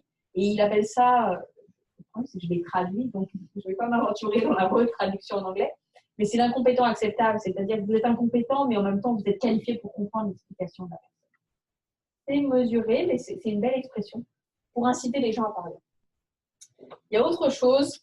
Là, imaginons que vous êtes sur un terrain et vous assumez complètement que vous allez intervenir et perturber la réalité. D'accord? Donc, c'est le moment où, bon, je ne suis plus un observateur pur, périphérique, comme on l'a présenté au début. Je suis un observateur participant et il se trouve que je vais participer. Pas seulement en posant quelques questions, en créant des dynamiques de parole. Moi, j'ai fait des petites stratégies pendant ma recherche que je vais vous donner. Je crée des polémiques. Donc, voilà. Donc, je sentais qu'il y avait des questions. Au bout d'un moment, on se rend compte qu'il y a un peu des sujets tabous, problématiques. Et vous dites, il ne me répond jamais sur cette question-là. Je sens que c'est pointu, c'est ça le cœur, le nerf de la guerre, quoi. C'est ça le problème, ils n'en parlent pas. Donc, moi, j'arrivais, comme on dit, je mettais les pieds dans le plat et je disais, en fait, vos bénéficiaires, pourquoi vous ne les laissez pas vivre comme ça, là? Vous dites toujours, il faut qu'ils soient indépendants, mais vous les maintenez toujours un peu dans une relation de dépendance. Je vous résume la recherche. Pourquoi vous ne les laissez pas gagner de l'argent tout seuls au lieu de les forcer à travailler avec vous? Donc, genre, vous imaginez le grand blanc. Et en fait, ils avaient envie de parler de ça. C'est-à-dire qu'ils tournaient un peu autour du pot. Vous sentez que c'est la question de votre thèse, de votre recherche, quoi. Moi, c'était typiquement émancipation-oppression. Donc, c'était genre, pourquoi vous ne les laissez pas vivre? Et là, au lieu de vous dire, je vais avoir un blanc, c'est tollé, là, je suis en train d'aborder ma problématique. Mais comme vous êtes dans l'organisation, vous avez compris que c'est en ces mots-là qu'il faut exprimer votre problématique. Ça m'a créé un débat. Et moi, j'avais vraiment, je vous dis, je n'avais pas enregistré, mais dans ma tête, là, ça gravait. Et je sentais qu'ils s'enchaînaient des questions, chacun avait son point de vue. Et c'est ça qui est hyper intéressant. C'est de les laisser parler sur, finalement, c'est un peu votre question, et créer un jour une dynamique sur un thème qui peut être votre thème de recherche. Je ne trouve pas ça choquant du tout. Même si vous êtes observateur participant et vous avez décidé de regarder les gens vivre, de travailler, d'organiser un jour une rencontre sur un thème qui vous intéresse de votre recherche et demander, peut-être ils auront tellement confiance en vous qu'ils accepteront que vous enregistriez. Focus group, pas focus group, mais quelquefois dans une organisation, c'est ça, une dynamique de parole. Je vous donne quelque chose de plus alternatif, ce qui s'appelle la photo-élicitation. Imaginons que, moi j'avais fait ça, j'avais demandé à chacun de prendre des photos. Je me dis, bon, aujourd'hui c'est tellement simple, chacun a son téléphone portable et on adore prendre des photos. Je me dis, j'aimerais bien que vous preniez des photos de ce qui est significatif pour vous dans votre travail. Donc je ne dis pas que tout le monde a joué le jeu. Il y a 2 personnes qui l'ont fait. Ils m'ont dit, d'accord, je vais prendre des photos pour voir qu'est-ce qui est significatif dans mon travail. C'est très vague. Et une personne a pris une photo d'un selfie avec un bénéficiaire. Une autre, elle m'a pris une photo d'un... Elle avait fait un graphique de gestion pour un groupe de couturiers et elle avait pris une photo de graphique en disant, voilà, ça c'est mon travail dans le groupe. C'est comme ça que je me sens utile. Enfin, c'était extrêmement riche. Et ça, grâce à Dieu, ça s'appelle dans les manuels depuis 20 ans, la photo-élicitation. Vous n'êtes pas obligé de l'inventer dans votre thèse. Ça existe, on n'en parle pas assez. C'est très utile parce que les gens aiment rebondir sur des photographes. Ils sont tellement bavards dans une entrevue quand tu leur dis « Et alors cette photo, tu l'as prise, qu'est-ce que c'est ?» Ça, c'est un torrent. Si vous avez des gens qui ont vraiment du mal à s'exprimer dans les entrevues, de leur dire « Amène des photos, amène un projet qui t'intéresse, on va en parler lors de notre rencontre. » Ça va briser les barrières, c'est assez intéressant. Et il y a une autre chose que je voulais vous parler, mais je ne l'ai pas mise ici. Moi, j'avais organisé aussi, mais là, imaginons que vous soyez dans un milieu artistique. Donc, ce n'est pas le milieu médical, d'accord? Mais moi, les gens qui travaillaient avec moi étaient des créatrices de mode. Elles adoraient dessiner. C'était horrible parce que je devais dessiner avec elles. Mais je leur ai demandé de dessiner. Ce qui était le point le plus positif du projet qu'elles avaient développé. Donc, on était à la fin du projet et je me suis dit, je ne vais pas encore faire une réunion. Donc, on a pris des crayons de couleur et on s'est tous mis à dessiner. C'était le plus beau dans le projet. Donc, un peu, c'est quand même très, très, on dirait bisounours, mais c'est un peu ça, mais ça dépend des personnes. Si vous avez des gens très, très positifs, optimistes, comme ça, c'est bien de commencer par quelque chose de lumineux. Donc, je leur avais dit dessiner. Donc, chacun a vraiment, il y a eu des couronnes, des choses symboliques, un œil qui montrait le regard qui se transforme. C'était très intéressant. Après, on a débattu autour des dessins. Donc, vu que vous créez des données inédites, pourquoi vous ne les créez pas collectivement? Vous demandez à quelqu'un qui n'est pas très volubile de représenter quelque chose, de bâtir. Enfin, je pense que vous pouvez pas mal exploiter les capacités artistiques que chaque personne a en soi, mais ne le révèle pas. Ça, je suis sûre que là, vous dire, oh là là, dans mon organisation, ça ne va pas s'appliquer en santé, là. Mais je suis sûre que ça s'applique, en fait, dans n'importe quel milieu. Vous avez un énorme gestionnaire, il adore faire des tableaux Excel, j'en sais rien. Enfin, chacun a quelque chose qu'on aime faire qui ne soit pas lié à la parole. Donc, pensez-y d'utiliser un peu ce qu'on appelle les données visuelles en ethnographie, en observation participante. Ça peut être riche. Est-ce que ça serait considéré de la co-création de données? En fait, moi, dans mon point de vue, toutes les données sont co-créées. Hein? On est d'accord? Et quand tu regardes en action participation, est-ce que ça serait oui, je pense, comme de la co-création? Si par exemple, tu demandes aux gens, prenons un défi organisationnel, tu leur demandes de faire un schéma de leur organisation. Là, tu débats sur les différents schémas qui sont faits, parce qu'on s'attend à ce que les gens fassent des schémas différents en fonction de leur position dans l'organisation. Ça, c'est très intéressant. Par exemple, là, tu me permets de rebondir et de lier ce que je disais à une organisation de santé. Parce que j'ai l'impression que tout le monde est en santé ici.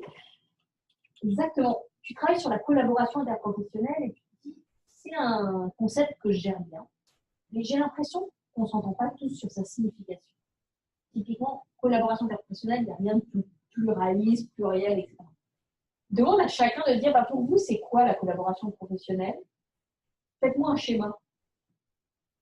Et chacun va devoir commenter son schéma et on va les comparer. Ça peut vraiment créer des nouvelles données. Je ne sais pas si tu vas les utiliser pour le produit de ta recherche, comme tu veux dire ça, mais c'est sûr, si tu as de la place, typiquement une thèse, là, tu as de la place pour écrire. C'est ça qui est bien, parce que les articles, on peut plus faire ça.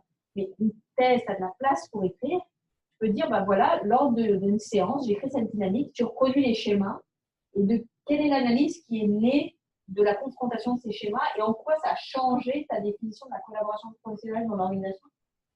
Ça me semble très, très riche. Mais si vous avez d'autres applications, mais pourquoi pas? Je pense qu'on n'a pas besoin d'être un artiste. Moi, tu vois, il me dessinait des yeux, des couronnes avec des lumières, on a des beaux nuits de fumée. Enfin, on était vraiment parti très, très loin. Mais je pense que tu peux aller dans le schéma avec des quadrillés ou de leur dire, vous mettez 4 acteurs et 4 lignes, mais de la façon dont vous jouez. Donc, tu peux imposer des règles, mais en même temps que ça reste un jeu. Je pense qu'en plus, les gens qui sont observés, parfois, ils sont peut-être en appétence de travaux alternatifs que des entrevues. Enfin, je ne sais pas, mais entrevues, c'est toujours... D'accord, je vais être interrogée. Je vais parler. Peut-être que ça va les stimuler dans autre chose de faire un peu un atelier, quoi, plus manuel. Je ne sais pas, peut-être que ça ne résonne pas du tout à ce que vous pensez, mais je vous dis juste que ce n'est pas une invention, ça existe, donc autant l'utiliser. Oui, Geneviève, pardon. En fait, c'est ça. Si je peux juste intervenir un peu, faire un ricochet là-dessus. En fait, j'ai utilisé cette méthode-là, pas nécessairement pour la recherche. En fait, je l'avais utilisée comme méthode de brise-glace, en fait, pour des conférences et des conférences en petits groupes. Et effectivement, ils devaient dessiner les participants. À la fois, c'était des chercheurs, des gestionnaires et des patients partenaires. Qu'est-ce qui était pour eux le partenariat patient en recherche? Et la rétroaction que j'ai eue, en fait, c'est que ça les a déstabilisés un peu. Surtout les chercheurs, en fait. et là, en fait, on mettait tout le monde au même niveau. On était personne qui était des artistes. Et c'était une autre manière d'exprimer, parce que souvent, on demande d'exprimer en mots, de donner une définition et tout. Et là, c'était de l'exprimer autrement. Et en fait, ça a été vraiment en général assez bien accueillis. Et là, ça a vraiment brisé la glace. Tout le monde a pu se connaître, tout le monde a sa perception du truc, là. Ça pourrait être effectivement vraiment les liens interprofessionnels là, que vous avez mentionnés, là, les compétences interprofessionnelles et tout. En tout cas, bref, mais effectivement, ce serait intéressant de l'utiliser en tant que recherche après, voir les différences, les comparaisons qu'on peut faire là, sur ça et comment les personnes l'analysent. En tout cas, c'est intéressant. Oui, moi, je pense que ça peut s'utiliser. Hein. On n'en parle pas assez, mais d'utiliser ces nouveaux matériaux, ces nouvelles techniques pour susciter des expressions, des nouvelles conceptualisations, des analyses. Oui, parce qu'il y a l'utilisation si tu peux parler bien fort, parce que l'utilisation dans des milieux cliniques des vidéos et licitations dans ce sens pour aller plus loin que la simple observation et les entretiens pour stimuler la réflexivité autour de ces données, des choses qu'on a trouvées, de regarder des pratiques, des problèmes de ce lieu et de profiter de la présence des participants pour voir ces données-là, les visuels et réfléchir et construire des significations, des nouvelles choses pour approfondir les choses qu'on avait déjà trouvées dans les entretiens, dans les observations. Par exemple, les focus group, il y a toujours ce PowerPoint qui commence ou bien une présentation toujours classique. Voilà, aujourd'hui, on aimerait bien avoir votre point de vue sur, et là, c'est en premier. Il y a une espèce d'intimidation, on va devoir être observés ensemble, on va parler. Donc, si on met tout de suite, on dit, bah voilà, c'est collectif, on va faire ça aujourd'hui, et puis on se rend compte que les gens vont commenter leurs actions. On a tendance à être un peu volubile quand on fait quelque chose. Oui, parce que c'est là. Les gens vont commencer à parler, en fait, on va obtenir un matériau identique, je ne sais pas, peut-être plus riche que les focus group, mais à partir d'une activité, on s'est dit, non, mais en fait, si c'est un focus group classique, on va faire quelque chose aujourd'hui, il y a une activité. C'est pas que ça soit ludique, mais ça sort des cadres. Parce que le problème, c'est que les gens s'enferment beaucoup dans leur schéma de pratique ou dans leur représentation professionnelle et de les sortir un petit peu sans les perturber, comme déjà dit, parce que là, bon, ça peut être intéressant de sortir quelqu'un de sa zone de confort, mais parfois, c'est juste lui dire, voilà, bon, aujourd'hui, tu n'es pas le médecin, hein, tu es en participant, donc tu vas pouvoir réfléchir, analyser. Moi, ça me semble être intéressant. Je ne sais pas où j'en suis de ce côté-là, mais ah oui, l'analyse, oulala. Là, ça va être sensible. L'analyse de données, c'est toujours la problématique parce qu'on a tous des traditions de recherche différentes. On est d'accord? Donc, il y a des gens qui vont avoir une vision, je ne sais pas comment on va dire, un peu plus quantitative, oui, de l'analyse de l'ensemble des données, ou de se dire il faut absolument que je fasse ça en catégorisant bien scientifiquement la redondance, les thèmes évoqués, etc. Et il y a des gens qui viennent de traditions de recherche où l'analyse, elle est favorisée lorsqu'elle est très subjective, presque narrative, interprétative, où on se dit, bon, le chercheur, c'est un être unique, hein, un individu, donc il a une expérience dans ce terrain-là, il va rendre compte de son expérience, il va donner la voix aux acteurs. Vous voyez, il y a quand même des traditions différentes, donc je ne veux pas m'aventurer dans un chemin ou un autre en me disant qu'il y a une analyse, il y a une méthode unique, ou celle-ci est bien meilleure que celle-là, mais je vais juste vous présenter, parce que moi j'ai un énorme problème avec ma thèse, c'est que j'avais tellement de données que je me suis dit, mais comment j'analyse tout ça? Et j'avais pas l'impression, quand je me suis dit que je vais analyser, que je n'avais pas analysé avant. Vous voyez ce que je veux dire? Je trouvais ça, cette dichotomie entre collecte et analyse, je la trouvais superficielle, parce que pour moi, le début, quand j'étais le premier jour de mon insertion dans le terrain, c'était déjà de l'analyse. J'avais l'impression que mon cerveau était à 3000 à l'heure, que j'avais déjà écrit des tonnes de pages. Pour moi, l'analyse commençait dès le début. Donc, c'est ça que je me suis dit, bon, je trouve absolument un auteur qui me dit ça. L'analyse commence dans l'entrée.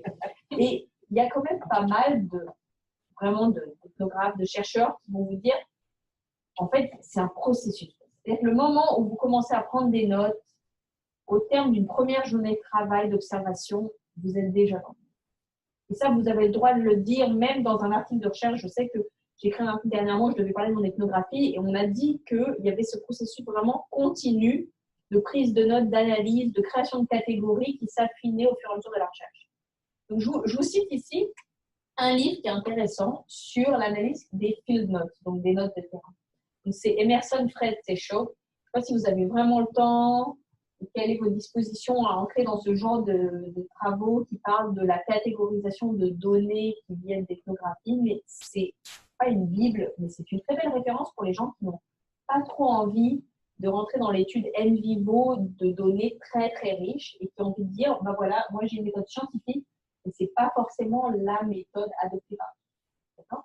Donc, je vais vous donner un petit peu une ligne de ce que j'ai fait moi dans mon étude, en suivant un peu ce que faisaient des collègues dont j'avais lu la thèse, qui m'ont orienté dans ça, comment on analyse des données d'observation participantes. Donc, on a des données très riches, pléthoriques, des textes, des images, des vidéos, enfin, vous imaginez la quantité, et on vous dit à un moment, fait sens de ça, répond à ta problématique. D'accord ? Donc, généralement, vous avez une vision très intuitive de vos données, vous avez retranscrit des tonnes d'entrevues, vous avez déjà une idée de votre plan, etc. Et puis maintenant, vous faites en 3-4 pages, je ne sais pas dans votre thèse, 5, on vous demande quelle a été votre méthode d'analyse de données. C'est là, c'est plus compliqué. C'est retourner sur quelque chose que vous avez déjà fait sans avoir notion de le faire. Donc, j'espère que ça vous aidera en amont du terrain. Moi, ce que je dirais, c'est que dès le commencement de l'immersion, élaborer des catégories analytiques pour classer au fur et à mesure les données que vous allez recueillir. Donc, ces catégories analytiques, elles viennent vraiment du terrain. Parfois, c'est très bête et intuitif. Moi, je vous donne un exemple. J'avais 5 groupes de couturières et d'artisans. Et ben, j'ai créé 5 catégories. À chaque fois que j'étudiais un groupe, les données allaient dans cette groupe-là. Quand j'étais dans l'entreprise sociale pour l'étudier, je mettais les données dans l'entreprise. Vous voyez, c'était vraiment une catégorie basique. Pas du tout des catégories très pensées. Après, quand je voyais, bah ça, c'est des pratiques où elles travaillent. Ça, c'est des pratiques de gestion où elles apprennent à gérer leur organisation. J'en crée des nouvelles catégories, j'affinais. Et ça vous permet de catégoriser très bien vos données parce que si vous arrivez après 3 mois d'observation participante et vous avez toutes les données, vous dites, voilà, moi, je vais catégoriser. Personnellement, ça va être un truc fait en une semaine, à la va-vite, alors que si vous aviez vos mini-catégories au fur et à mesure, vous regardez, c'est comment, il y a un petit arbre quand même qui s'organise. Au moment où je vais devoir organiser mes chapitres ou mes parties de thèse, ça partira de quelque part. C'est pas un truc que j'ai fait en une semaine en me disant, il a fallu que j'analyse mes données. Non, j'ai quand même créé ça au fur et à mesure.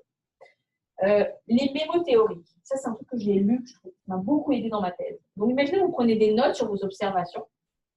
Donc vous êtes fatigué, hein. Vous avez fait l'observation, vous êtes rentré chez vous, vous êtes forcé à écrire toutes les tâches personnelles qu'on a en parallèle.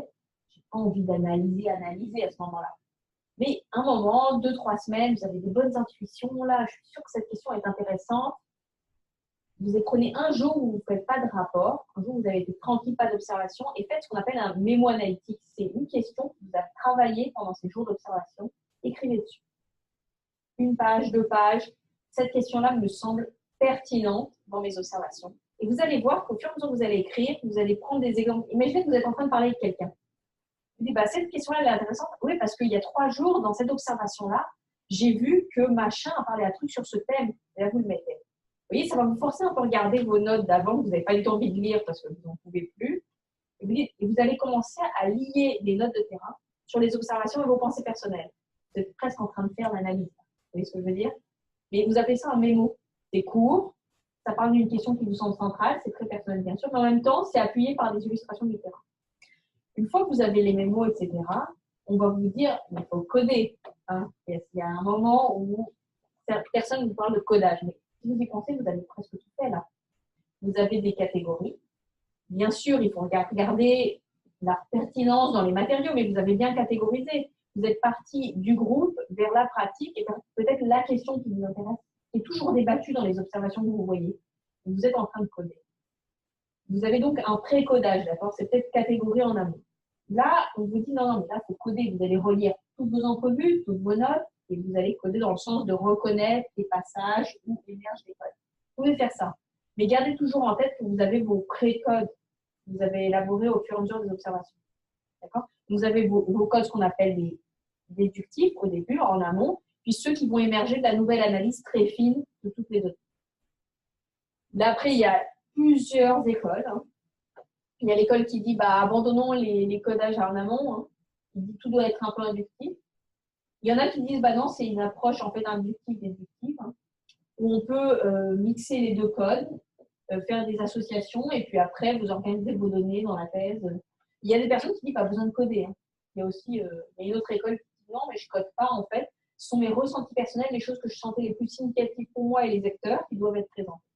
Ça, je laisse assez ouvert, mais je vous dis quand même, ça peut vous aider. Commencez l'analyse dès le début. Quitte à avoir une démarche scientifique, autant que ça vous aide.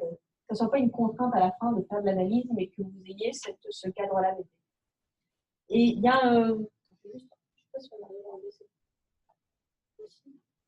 il y a un auteur que j'aime beaucoup qui a étudié l'analyse des pratiques, qui s'appelle Davide Niccolini. Si vous avez l'occasion de lire son livre et que vous vous intéressez au champ qu'on appelle les practice-based studies, qui sont de plus en plus riches, et je trouve qu'en étude des organismes de santé, étude des organisations de santé, services de santé, si vous vous intéressez aux pratiques en elles-mêmes, donc les discours, mais aussi les actions, et tout ce champ un peu interprétativiste de on étudie les technologies en santé. Là, Yann, ça peut t'intéresser parce qu'il y a beaucoup d'études de pratiques sur pas l'HS, mais la manière dont les technologies sont utilisées, appropriées par les acteurs, les données sont construites, etc. Je conseille de lire ce livre, c'est vraiment un outil méthodologique intéressant. Et puis Davide Niccolini est un grand chercheur, maintenant il est basé à Warwick, mais c'est un Italien qui a étudié la télésanté, la télémédecine en Italie. Donc toutes ses recherches, c'est la santé. Mais c'est lui qui a créé le cadre avec beaucoup d'auteurs italiens. Si vous avez le temps de regarder, c'est très intéressant. Et lui, il dit qu'en fait, dans l'analyse, il y a deux processus qu'il appelle le zooming in, zooming out. Donc, c'est l'idée qu'on va sur la pratique en détail. C'est typiquement ce que vous faites quand vous prenez vos notes de terrain le soir. Vous décrivez le plus précisément possible ce qui s'est passé. Il dit justement, lui, il prend des photos, hein, il filme. Même dans ses articles de recherche, il y a des photos. Enfin, il a vraiment assumé le fait qu'il veut une vision très, très riche de la pratique. Et puis après, il dit le zoom out. Dans le zoom out, ce n'est pas seulement l'objectif qu'on retire pour voir plus vaste. Il dit que les pratiques, il faut les comparer. Souvent, c'est un peu vous balader. Prenez la télémédecine, il analyse les événements de télémédecine. Il est en train de regarder une infirmière qui répond au téléphone et qui explique une procédure. Puis après, il fait un événement similaire, qui semble similaire, et puis il les compare. Donc, il veut étudier discontinuité et continuité entre les pratiques. C'est ce qu'il appelle le zoom out. Donc, il a même un article qui est en version réduite de son livre. Si ça vous intéresse, envoyez-moi un courriel par la suite, je vous enverrai tout ça. Mais c'est très, très intéressant. Vraiment parce que c'est toujours difficile quand on fait de la recherche et on est en qualitatif, la partie où on vous dit, un reviewer vous dit, vous n'avez pas assez développé votre partie analyse des données. Là, vous dites, moi, ça a été ma frayeur, ça m'arrive à chaque fois. Je dis, qu'est-ce que je vais dire? Parce que parfois, le journal n'a pas l'habitude, enfin, il n'est pas familier de vos pratiques. C'est quelqu'un qui publie plutôt pas du quanti, mais du quali très, très logiciel. Mais il accepte quand même votre démarche. Et là, vous allez devoir le convaincre que vous faites quelque chose de scientifique et rigoureux. Donc, avoir des bons auteurs qui ont vraiment une démarche très riche, ethnographique, etc., ça peut vous aider, même si la vôtre n'est pas aussi riche. Vous voyez ce que je veux dire? Donc, c'est pour des références, n'hésitez pas. Moi, j'ai toujours ce problème de justifier ma démarche. Donc, pour finir dans une dernière partie, j'aimerais bien qu'on discute, mais là, tous ensemble, vraiment les enjeux de l'observation participante. Et on va toucher un peu aux questions qu'on a abordées ensemble. Je crois que j'ai 3 enjeux. Ouais. J'ai essayé de quand même faire de la dialectique. Vous allez voir. Participation, distanciation. Donc, je vous ferai réagir un peu, mais je vais juste vous présenter en quoi, pour moi, c'est une dichotomie. On a dit qu'au début, plus on s'émerge dans l'organisation, plus il y a ce risque de perdre sa capacité critique. Vous vous souvenez des sociologues de Chicago qui disaient il faut trouver un équilibre. Vous ne pouvez pas être trop dans l'organisation. Restez quelques jours chez vous à analyser parce que vous, en tant que chercheur, vous devez trouver ce juste milieu entre participer, observer, analyser. On se rend compte en fait que si vous voulez vraiment, si vous avez un peu suivi ce que je dis là pendant 1h30, ma prise de position, c'est que on ne participe jamais assez dans le sens où recherchez toujours être plus dedans, accéder vraiment à la richesse de ce qui se passe. Après, vous pouvez vous poser la question de l'esprit critique. Mais pas tout de suite, faut que je trouve le juste milieu. Non, essayez de rentrer dedans, gagner la confiance, et puis après, si vous semblez vraiment devenir trop dedans, c'est là qu'on s'interroge. Mais il y a toujours cette question de garder la pensée en dehors. J'aime bien cette expression, j'ai très mal traduit en français, mais normalement, c'est « thinking from without ». Elle dit, Ibema et Kamsteed, ils ont écrit beaucoup sur l'ethnographie, et ils disent, il y a le « thinking from within », on pense en dedans, on essaye d'être dans les interprétations des acteurs, et puis aussi on essaye de penser en dehors, mais en étant toujours un peu dedans. Vous voyez ce que je veux dire? C'est pas un équilibre, c'est qu'il faut avoir les deux. Il y a des moments où on a envie d'avoir une empathie avec les gens qui nous parlent et de dire « Ah ouais, c'est vrai, c'est ça. » Enfin, moi, je suis d'accord avec vous. Enfin, je ne travaille pas avec vous, mais je suis d'accord avec vous. Vous avez cette impression parfois que les gens vous parlent et vous dites « Si j'étais sa collègue, je penserais la même chose. » Ça, c'est bien. Ce n'est pas forcément que vous êtes plus chercheur, c'est que vous dites bah voilà, ma capacité d'empathie m'a permis de comprendre son interprétation. Il y a toujours cette idée de ok, c'est son interprétation, ça ne doit pas devenir la vôtre. D'accord? Ou bien c'est son interprétation, mais elle se justifie par le fait que cette personne a telle position dans l'organisation. Il faut toujours chercher toujours à expliquer d'où vient une interprétation. C'est intéressant de saisir ah, je pense comme elle, vous savez, j'ai compris ce qu'elle disait, mais pourquoi, d'où elle vient, d'où ça vient que cette personne-là dit cela à ce moment-là. C'est ce que j'appelle la pensée en enfin, ce que j'appelle, non, je ne l'ai pas dit comme ça, mais c'est ce qu'ils appellent la pensée en dehors, donc une posture réflexive. Ce qui peut être utile, si vous sentez que vous êtes vraiment un peu plongé, là, vous êtes, imaginons, dans un cadre de soins très sensible, je dirais, et vous commencez, on est tous des êtres humains, à être un peu émus, émotifs, à vous dire, moi, je me sens plus participant que chercheur, là, j'ai du mal à garder ma posture critique. Il y a des petites indications qui peuvent être utiles, c'est l'échange avec des collègues. Franchement, si vous avez l'occasion de parler de votre recherche avec d'autres personnes, d'échanger, etc., ça peut vous aider à prendre de la distance. Il y a aussi ce qu'on appelle les stratégies de triangulation, on le voit partout, mais qu'est-ce que ça veut dire en recherche qualitative? Vous imaginez que moi, ça m'est arrivé, j'étais complètement immergée dans mon organisation, je commençais même à être très critique, comme les entrepreneurs sociaux, des partenaires, enfin, j'étais vraiment dedans. Là. C'est là que je me suis dit, mais comment je vais pouvoir prendre de la distance? J'ai trouvé qu'en interviewant des gens qui étaient toujours critiqués par les membres de l'organisation, ça m'a beaucoup aidé. Si vous entendez dans vos observations ou dans un moment qu'il y a un peu les petits moutons noirs, hein, c'est toujours ceux qu'on critique, on les aime pas. Je ne sais pas si vous allez entendre « Ah ouais, cette organisation-là, non. » Et puis tout le monde est d'accord sur ça. Et votre première chose à faire, c'est d'aller voir cette organisation-là pour leur parler. Et ce n'est pas de la trahison. C'est que ça va vous aider à comprendre pourquoi on ne les aime pas, pourquoi ils sont différents. Peut-être qu'ils ont un regard différent sur l'action, c'est peut-être des concurrents, etc. Moi, parfois, je me sentais mal parce que je ne le disais pas. Je suis allée voir les concurrents pour leur demander de me parler des mêmes choses, pour leur demander de critiquer les personnes que j'observais. C'était indispensable, sinon j'allais avoir qu'un point de vue. Vous voyez, donc multiplier les points de vue, c'est ce qu'on appelle la triangulation. Et une autre chose, inspirez-vous des esprits neufs. C'est quoi un esprit neuf? C'est quelqu'un qui vient de rentrer dans l'organisation. Je ne sais pas sur votre terrain où vous allez voir, ah ben voilà, monsieur machin vient de nous rejoindre. Et ben si vous arrivez après la première journée de monsieur machin à lui parler pour lui dire qu'est-ce qu'on pense aujourd'hui, ça va, et il va dire c'est bizarre. Donc, je ne sais pas, ça serait intéressant qu'ils disent oh, enfin, c'est particulier ici. Et puis, ah oui, c'est particulier, en quoi? Vous voyez, donc vous êtes plus neuf. Vous êtes déjà un vieux, quoi. Vous êtes à observer, ça fait 3 semaines, 1 mois, 2 mois, 6 mois, je sais pas, vous n'avez plus cet esprit neuf. Ben, inspirez-vous de l'esprit un peu naïf que peuvent avoir les nouveaux arrivants. Moi, je trouve ça bien. Et puis, les meilleures entrevues que j'ai faites, c'était les gens, comment dire, qui étaient critiqués. Je pense que dans une organisation, il y a un moment où vous allez vous rendre compte, les gens se liguent les uns contre les autres. C'est politique, il y a des gens dominés, qui ne disent rien. On sent qu'ils détestent en train de se dire, mais ils ne disent rien.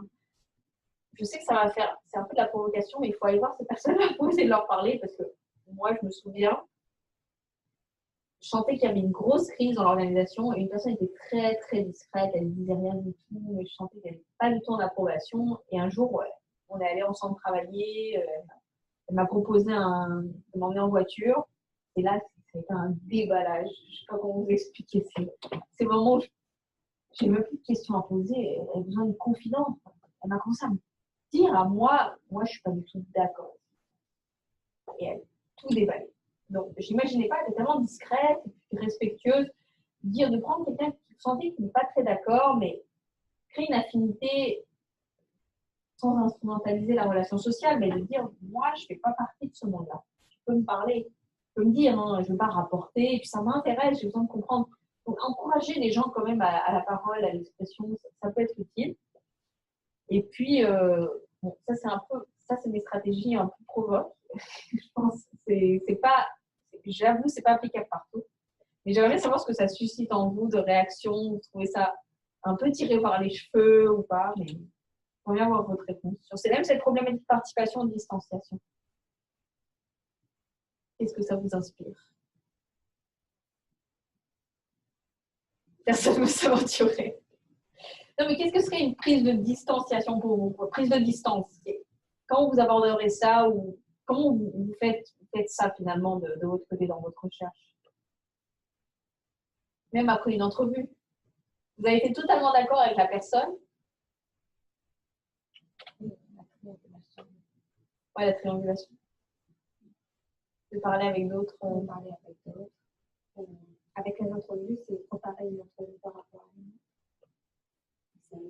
Si c'était une entrevue avec quelqu'un qui était cadre, peut-être faire la triangulation avec quelqu'un qui est plus opérationnel pour voir les deux points de vue et essayer de se remettre un peu dans le contexte. Si on avait tendance à plus à être du côté du cadre, toujours penser qu'il y avait le opérationnel. Toujours. Donc, multiplier les entrevues et les points de vue. Mais en observation, est-ce que tu as déjà fait l'observation Yann, Geneviève, Maria, Lionel? Geneviève nous a quittés, il y a juste Maria-Pierre.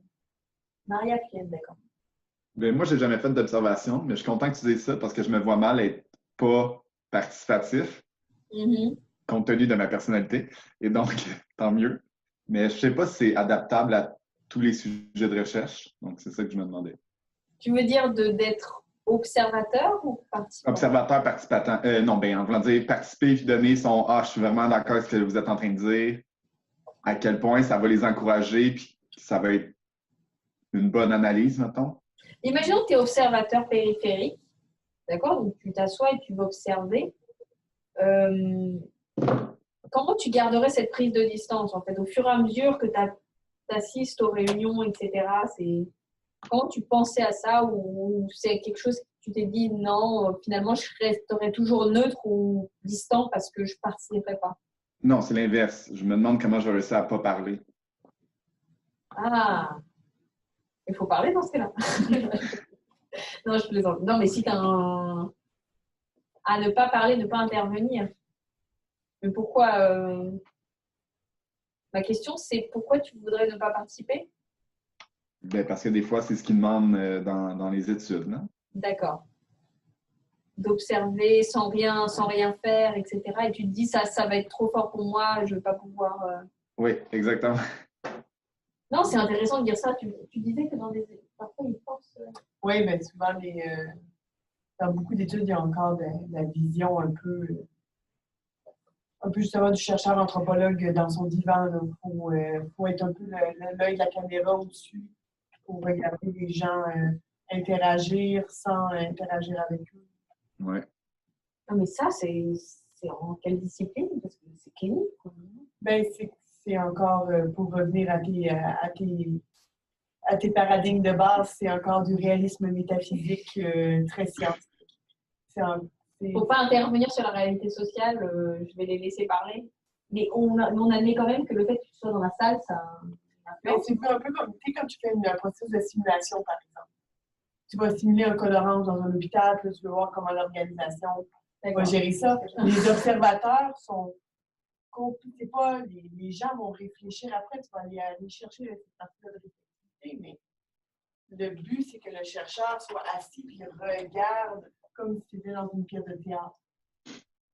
D'accord. Non, mais moi, je pense que c'est valide d'observer. Après, c'est peut-être naïf de penser que le fait que tu regardes va laisser se déployer la réalité comme si ta présence n'influençait pas. Ça, c'est, je veux dire, on est d'accord. Il y a des expériences, je crois que c'est des grammes où la présence de l'observateur fait en sorte que tu ne vas pas faire trop souffrir. Je sais pas, il y a des... Non, c'est l'inverse. C'est quand l'observateur mettait une blouse blanche, tu mettais plus des acteurs mourir. D'accord. Voilà, il y a des expériences où on voit quand même que la présence a un effet. Enfin, c'est même scientifique. Ouais. Mais ce que je me demandais, moi, dans tes histoires, justement, pour rebondir un peu là-dessus, c'est quand, je pense que je ne serais pas en faire l'observation sans me mettre dedans, que je plus l'observation interne, j'ai plus l'impression de partir de l'organisation puis de vouloir sortir. Mais est-ce que tu peux avoir recours au mensonge? Ah, quelle bonne question. Parce que dans tes stratégies de triangulation, c'est quand tu dis aller chercher les gens qui sont critiqués, c'est juste que tu peux être aussi l'élément de la critique, dans le sens que est-ce que tu vas les chercher en leur disant « Ah, je suis d'accord avec toi alors que c'est peut-être pas faux » ou tu vas les chercher d'un point de vue plus neutre, j'aimerais comprendre ton point de vue, parce qu'ils ne diront pas nécessairement la même chose. Bah, le mieux, c'est de dire j'aimerais comprendre ton point de vue. J'ai senti que tu n'étais pas d'accord avec ce qu'ils font. Il n'y a pas besoin de mentir. Là, je pense dans ce que tu dis, il n'y a pas besoin de mentir. Après, il y a le mensonge par omission. C'est-à-dire que tu ne dis pas tout. C'est franchement, si tu es chercheur, tu pourrais dire eh ben, vous êtes sincère, moi aussi. Donc, non. Surtout, enfin, je veux dire, si tu as des analystes, tu es très critique sur ce que tu observes. Bon, imaginons, je prends Yann, je m'inspire un peu, projette, tu observes, mais tu ne peux pas t'empêcher d'être critique. Tu sens que ça ne marche pas. En ce moment, j'observe quelque chose qui ne marche pas, une technologie qui ne marche pas. D'accord. Donc, je me dis, OK, je ne vais quand même pas déballer tout ce que je pense sur les points négatifs de cette technologie d'emblée. D'accord. Donc, je vais dire, qu'en pensez-vous? Et là, je vois que la personne, enfin, ça se recouple. Donc, il est possible que là, je l'incite un peu plus à être plus critique. Je ne pense pas que ça soit mauvais de dire, c'est moi de mon point de vue, j'ai des sceptiques. Qu'en pensez-vous? Et là, ça peut amener. Après, mentir à quelqu'un, c'est-à-dire que dans les recherches sociales, on est tellement hypocrite que je ne sais pas plus on commence le mensonge, mais surtout en recherche. Ou elle s'arrête l'audition et on commence on a tendance à instrumentaliser un peu les personnes quand même. C'est pour ça que moi, j'ai une vision très. Comment dire? Pas désacraliser un petit peu de l'observation participante. Pour l'avoir fait pendant 18 mois, je n'ai pas été un bon enfant de la recherche pendant 18 mois. Hein. J'ai pris toutes les tactiques possibles et imaginables pour interviewer les gens quand il fallait, leur faire les moments où leur faire sortir quelque chose de critique, où je me sentais que ça ne sortait pas, ils n'avaient plus confiance en moi. Enfin, moi, j'ai utilisé des trucs qui ne viennent pas d'un comité d'études de la recherche. Mais là, j'ai filtré pour vous présenter les choses qui sont admissibles. Et je veux dire, quand on a envie, on est passionné, on a envie de répondre à une question, on a envie que ça marche, on utilise toutes les méthodes possibles. Après, je veux dire, tu n'es pas obligé de mentir aux gens. Moi, j'avais des stratégies dans le sens où le matin, je courais pour aller voir quelqu'un avant même qu'arrive un entrepreneur social. Je voulais absolument pouvoir voir ces personnes-là sans que les autres. Bien sûr, j'ai dû avoir des trucs qui ne sont pas forcément éthiques d'un point de vue, mais ça m'intéressait de donner la voix à d'autres personnes. Après, je n'ai pas besoin de mentir. Normalement, le mieux, c'est de dire incompétent, acceptable, incompétent, acceptable. Je m'intéresse, je ne comprends pas très bien, expliquez-moi, profusez votre grande science. Ça, c'est les gens adorent ça, expliquez-moi. D'accord. Ou bien, dites-moi ce que vous en pensez. J'ai l'impression que vous n'êtes pas écouté. Hein? Comment j'ai l'impression que vous n'êtes pas écouté, votre point de vue est minoritaire. Pourquoi? Il faut juste montrer de l'intérêt pour ce que les gens veulent dire. Après, il y a le problème où s'ils ne font pas du tout confiance, ils ne vont rien dire. Ça, c'est un autre problème. C'est pour ça que j'ai parlé de toute l'entrée, la légitimité, etc. D'autres commentaires? Je sais pas. Moi, j'ai un autre. Comment j'ai appelé ça? J'ai une opposition. C'était observation participante, recherche action. C'est dommage que j'avais ça sorti, mon slide sort enfin. Mais donc voilà, ce que je disais, c'est que lorsqu'on participe aux activités, de plus en plus, on a du mal à savoir où s'arrête l'observation participante et où commence l'action sur la réalité étudiée. Je suis désolée, Yann, toi qui veux faire l'observation participante périphérique, ça ne va pas trop t'intéresser. Mais si tu participes, il y a un moment, tu te dis, où est-ce que j'interviens? Parce que je participe, mais en même temps, je ne voudrais pas intervenir. Mais au moment où je dis, là, voilà, j'ai parlé, ça a changé la situation, comme on dit en ethnométhodologie, c'est l'interaction a été perturbée, un nouvel élément rentre. Donc, tu interviens. Il y a des gens, il y a quand même une tradition sociologique qui dit qu'il y a une frontière très forte entre observation participante, d'accord, et la recherche-action, qui est une forme d'intervention sociale. Il y a une autre vision qui est plus nuancée, qui va dire que de toute façon, toute recherche, c'est une intervention sociale. Tu construis du sens avec les acteurs, dans l'entrevue. Je disais, c'est des données qu'on construit, etc. Il y a quand même je dirais, une frontière très forte à faire. Je ne sais pas si vous allez être intéressé à un moment dans votre recherche, et c'est de moins en moins accepté dans certaines disciplines, je pense services de santé, etc., gestion de la santé. J'ai jamais vu, mais peut-être que vous allez me contredire. Est-ce qu'il y a de la recherche-action participative? Est-ce qu'il y a un moment, mais c'est dommage que je soit partie, nous en aurait peut-être parlé à McGill, mais qu'est-ce qu'ils entendent par recherche participative avec les acteurs? Est-ce qu'à la fin, ils produisent quelque chose ensemble? Parce qu'en sciences sociales, il y a tout un pan très fort en pédagogie, en sciences de l'éducation, où le chercheur il fait une dynamique de participation démocratique avec les acteurs.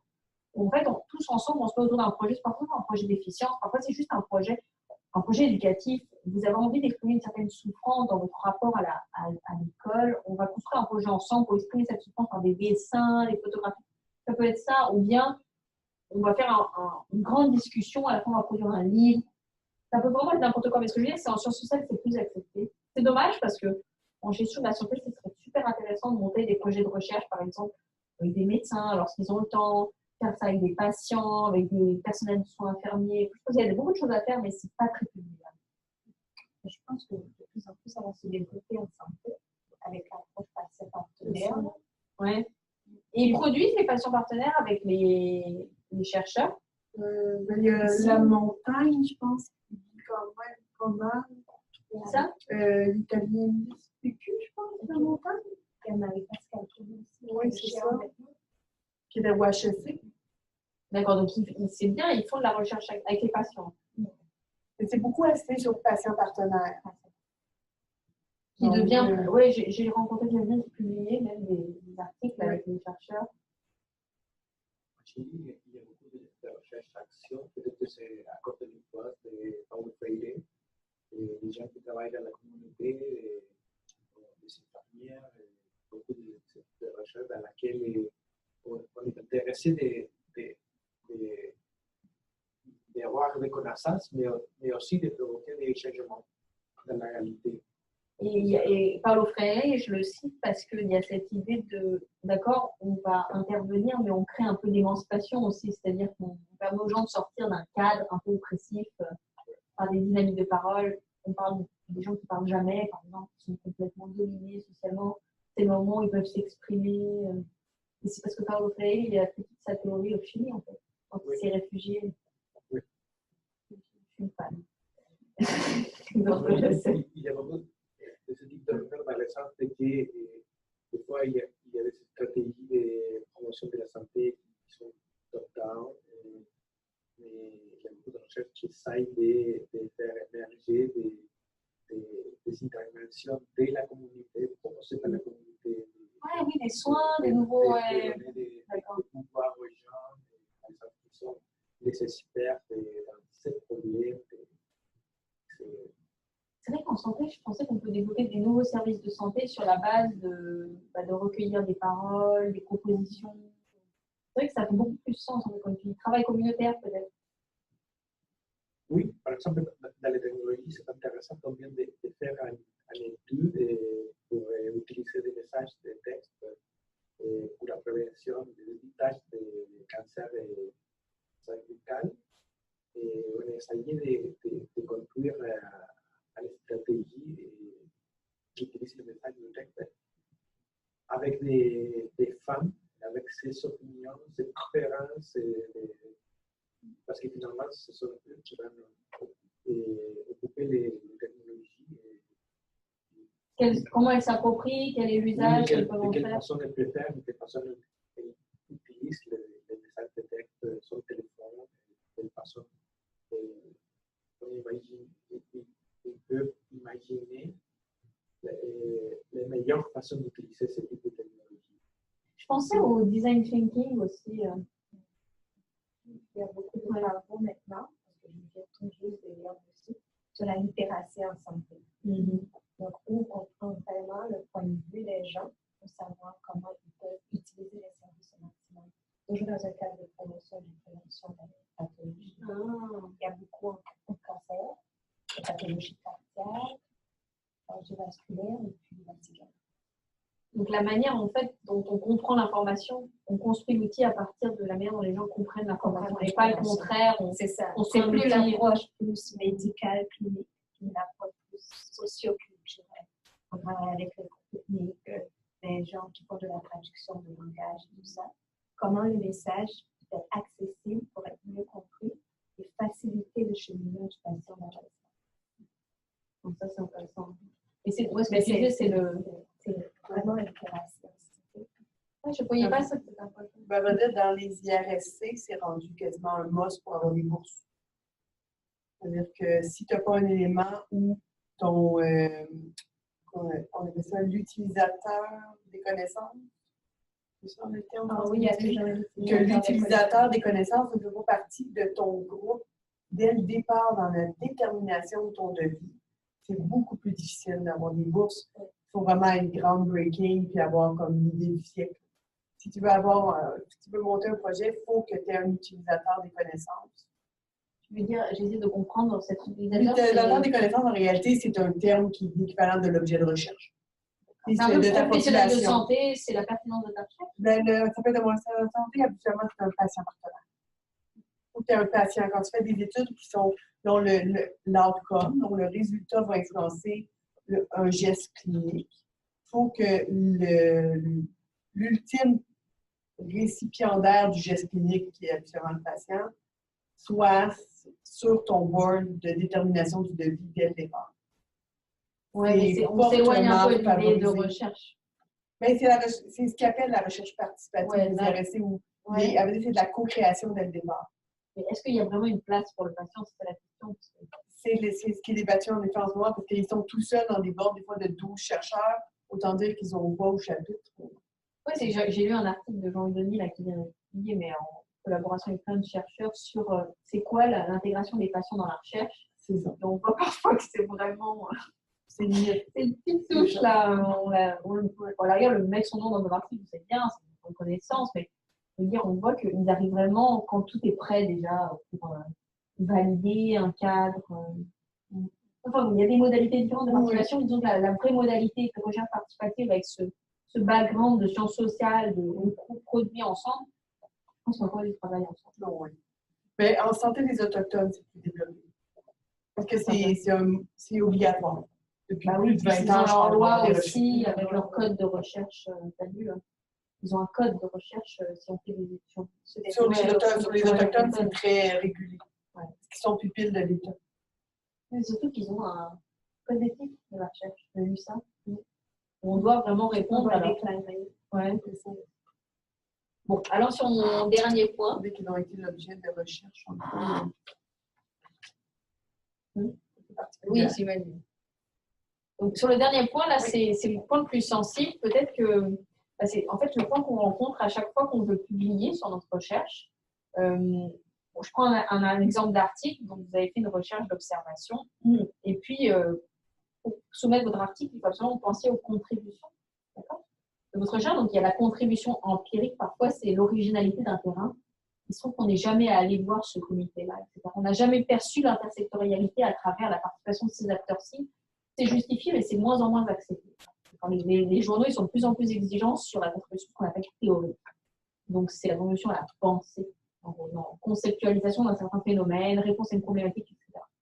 Et là, le problème que vous allez avoir, c'est plus vous êtes immergé dans un terrain, plus il est spécifique, plus c'est difficile de passer du local au général. Et c'est une question, moi, ça m'a vraiment passionné. Et là, les gars, si vous avez cette difficulté et vous voulez vraiment vous engager dans un terrain où vous aurez une seule voie d'entrée, un hôpital, un département, et vous n'avez pas cette idée de comparer entre hôpitaux, c'est là que vous lisez absolument l'article de Hilgers qui dit c'est quoi l'apport de l'anthropologie, c'est quoi l'apport d'un terrain singulier dans une recherche sur le général, dans une problématique qui touche de nombreux lieux, questionnements, disciplines. Et là, ça m'a vraiment fait émerger des questions que je m'étais posées avant de lire cet article, c'est-à-dire quelle est la contribution de mon étude particulière au questionnement sur ce thème. J'ai bien aimé ces thèmes et je fais presque du Hilgers dans mes phrases, là, parce que je ne savais pas très bien comment reformuler, tellement c'était bien saisi. Donc, faire ressortir le singulier du particulier. Ce n'est pas que du jeu sur les mots. Donc, le singulier, c'est la singularité de votre expérience à l'aune de ce qui est écrit dans la littérature. Donc, c'est faire dialoguer les connaissances que vous produisez dans un lieu avec ce qui se débat dans la littérature. Donc, ça ne demande pas que vous connaissez toutes les choses qui sont écrites sur votre thème, mais il faut que vous ayez assez de distance pour voir que dans ce que vous étudiez, il y a des problématiques qui sont communes à ce qu'écrivent d'autres chercheurs. Une fois que vous avez vu ça, il faut vraiment mettre en lien. C'est un peu comme quand vous allez écrire vos contributions théoriques dans l'article. Il y a tous les thèmes en commun que vous avez identifiés entre votre terrain et ce qui est écrit dans la littérature, c'est presque des paragraphes. Vraiment. C'est un peu comme ça qu'on construit une contribution, je pense, théorique. C'est-à-dire que dans mon lieu, j'ai vraiment vu se jouer une dialectique, une opposition, une tension entre la volonté de créer de l'autonomie et cette oppression qui se crée. C'est un peu ce que moi j'avais observé. Une tension. Qu'est-ce qui se dit sur ça dans des organisations d'économie solidaire? Qu'est-ce qui se dit sur ça dans des entreprises? Vous voyez? Et là, vous pouvez faire dialoguer votre terrain avec eux. Mais c'est très difficile. Hein. Moi, je pense que s'il y a un moment très compliqué dans une thèse, c'est le chapitre, la partie discussion avec la littérature. Parce que vous avez été tellement passionné par votre terrain, vous connaissez les acteurs, vous les avez décrits, vous avez détaillé en profondeur les pratiques, et là on vous dit, oui, mais en quoi ça intéresse quelqu'un qui est en Asie du Sud-Est, qui a la même problématique que vous? Et là, il va falloir faire un travail de circonvolution mentale pour se dire, il va falloir justifier la recherche, et en plus de 3 pages, parce que normalement c'est en 30 pages. Donc, c'est un peu ça. Il va falloir que vous établissiez une analyse profonde des questions qui sont soulevées par votre terrain. Et encore, votre terrain, il donne une espèce d'illumination sur cette problématique qui n'y avait pas ailleurs. Donc, c'est ça, pour moi, la question empirique générale. J'ai mis ici que parfois, on développe ce qu'on appelle l'ethnographie multisituée. Mais en fait, pensez-vous, imaginez-vous. Je ne sais pas, Yann, qu'est-ce que tu m'expliqueras après ce que tu penses comme terrain, c'est intéressant, mais parfois, on dit, je vais étudier ce lieu-là et puis un lieu similaire dans un autre hôpital et faire des comparaisons, c'est très intéressant, ça. Ou bien, quand on étudie une technologie, il y a ce qu'on appelle aussi je crois que c'est l'ethnographie des objets maintenant. Vous la suivez. C'est aussi adopté. Il y a un très bel article de Gherardi, ouais, c'est ça. C'est une collègue de Nicoline Nichon. Elle a suivi un objet. Donc, d'hôpital en hôpital, c'est une technologie. Donc, elle est allée voir les concepteurs, puis elle leur a posé des questions, puis elle a suivi l'implantation, et puis ça peut se faire aussi, c'est très intéressant, et là, vous montrez vraiment que vous suivez plusieurs terrains. Ça évite de dire, moi, je suis allée dans un seul lieu, c'est trop local. Ou bien vous comparez des réalités différentes. Mais pour une personne humaine, on va dire, qui est toute seule dans sa tête, dans une recherche, etc., ça ne va pas être possible de faire ce qu'on appelle la généralisation, à moins le questionnaire ou de la représentativité. Mais si vous êtes dans vos entrevues, dans votre observation participante, à un moment, vous allez avoir ce problème mental de chercher à généraliser. Donc, je ne sais pas si vous voulez commenter sur ça. C'est une question que vous avez déjà posée en justifiant la validité de votre recherche. Non? C'est pour le futur. Donc voilà, c'est mon dernier slide, mais je sais pas, il y avait Maria aussi, Maria, Yann, c'est les deux seules pièces. Est-ce que vous voudriez rebondir sur ça avant de le clore? Ben, moyen. J'étais dans cette réflexion-là, en fait. Fait que j'ai pas les réponses encore, mais en décembre dernier, sur mon protocole, moi, je suis en fait l'implantation d'innovation au CHUM. Fait que je prends comme un objet, comme tu disais, là, mais c'est une innovation, puis ça va être interunité. Fait qu'il y a un transfert ou une collaboration des unités. Puis là, on se demandait si on mettait McGill aussi, le CUSUM, pour avoir plus de généralité, ou on se concentrait sur des innovations au CHUM, puis rester dans un seul milieu, mais plus en détail. Puis je n'ai pas encore conclu parce que j'ai ce questionnement-là. Ouais, moi, je trouve que c'est vraiment pertinent, surtout au moment où on décide où on va, parce qu'on se dit, en fait, on a un temps fini, surtout dans une thèse, et on se dit, mais si j'en prends qu'une seule, déjà, ça va me demander tellement d'entrevues, de travail, etc. Et si je divise ce temps-là avec un autre lieu, j'aurai moins de choses, mais j'aurai de la comparaison. Ça dépend vraiment de ce que tu veux faire. Là. Ça dépend si aussi l'innovation est très, très unique, singulière. Ça peut valoir le coup d'analyser dans un lieu seul, parce qu'elle est déjà tellement innovante que pas besoin de faire de la comparaison. Et c'est la comparaison pour un poste de temps. Quand on a le temps, non, je plaisante, mais c'est vrai que c'est une question qu'on se pose toujours. Dans mon protocole de recherche, ils m'ont dit que certaines notions qui proviennent de Simon, qui parle de travail dans le domaine de la recherche et de l'éducation, de comment on peut faire un bon étude de cas unique pour générer des connaissances qui ne peuvent plus utiliser n'importe Ah bah, si tu peux partager avec nous la référence. Oui, c'est très après. intéressant parce qu'il mentionne l'importance d'une riche description du contexte pour savoir la particularité de ce contexte-là, de façon que les autres personnes puissent faire des comparaisons, de voir les choses qui sont similaires et les choses qui sont différentes pour savoir si une intervention on peut les appliquer. Ça, c'est intéressant aussi dans l'aspect pratique de la recherche, c'est-à-dire que tu décris bien le contexte, les gens ils vont peut-être se reconnaître dans ça et dire bah, on peut l'appliquer aussi chez nous. C'est vrai, je n'avais pas pensé à ça. De l'application, l'utilité. C'est dans notre cours, l'utilité de la recherche. Et pour lui, c'est le contexte et la particularité du cas d'étude.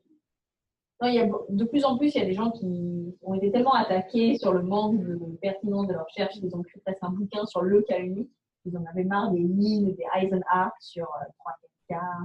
Ils avaient un cas et ça faisait 20 ans qu'ils étaient dessus. Tu vois, donc, il y en a qui ont fait des belles théories comme ça, mais je trouve que pour un jeune chercheur, c'est toujours difficile quand même de dire moi, j'ai choisi, comme Yann, cet hôpital-là et pour cette raison. Pas seulement, j'ai pas assez de temps, c'est j'ai envie d'une richesse. Quoi. Je me disais que c'était déjà, ça engageait tellement de questionnements dans ce lieu-là que si je devais aller dans un autre, voilà. Bon, merci beaucoup. Maria, 6 minutes. Non, mais c'est parfait. Avant que la vidéo fasse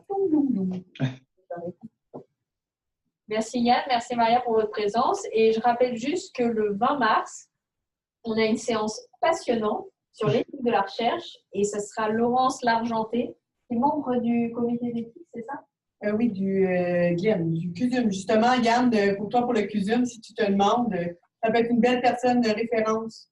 D'accord. Elle viendra nous parler de tout, en fait, les processus de présentation au comité d'éthique, comment ça se joue. Et comme elle est dedans, elle va nous donner des petites astuces à suivre pour présenter des projets. Ça va vraiment être passionnant.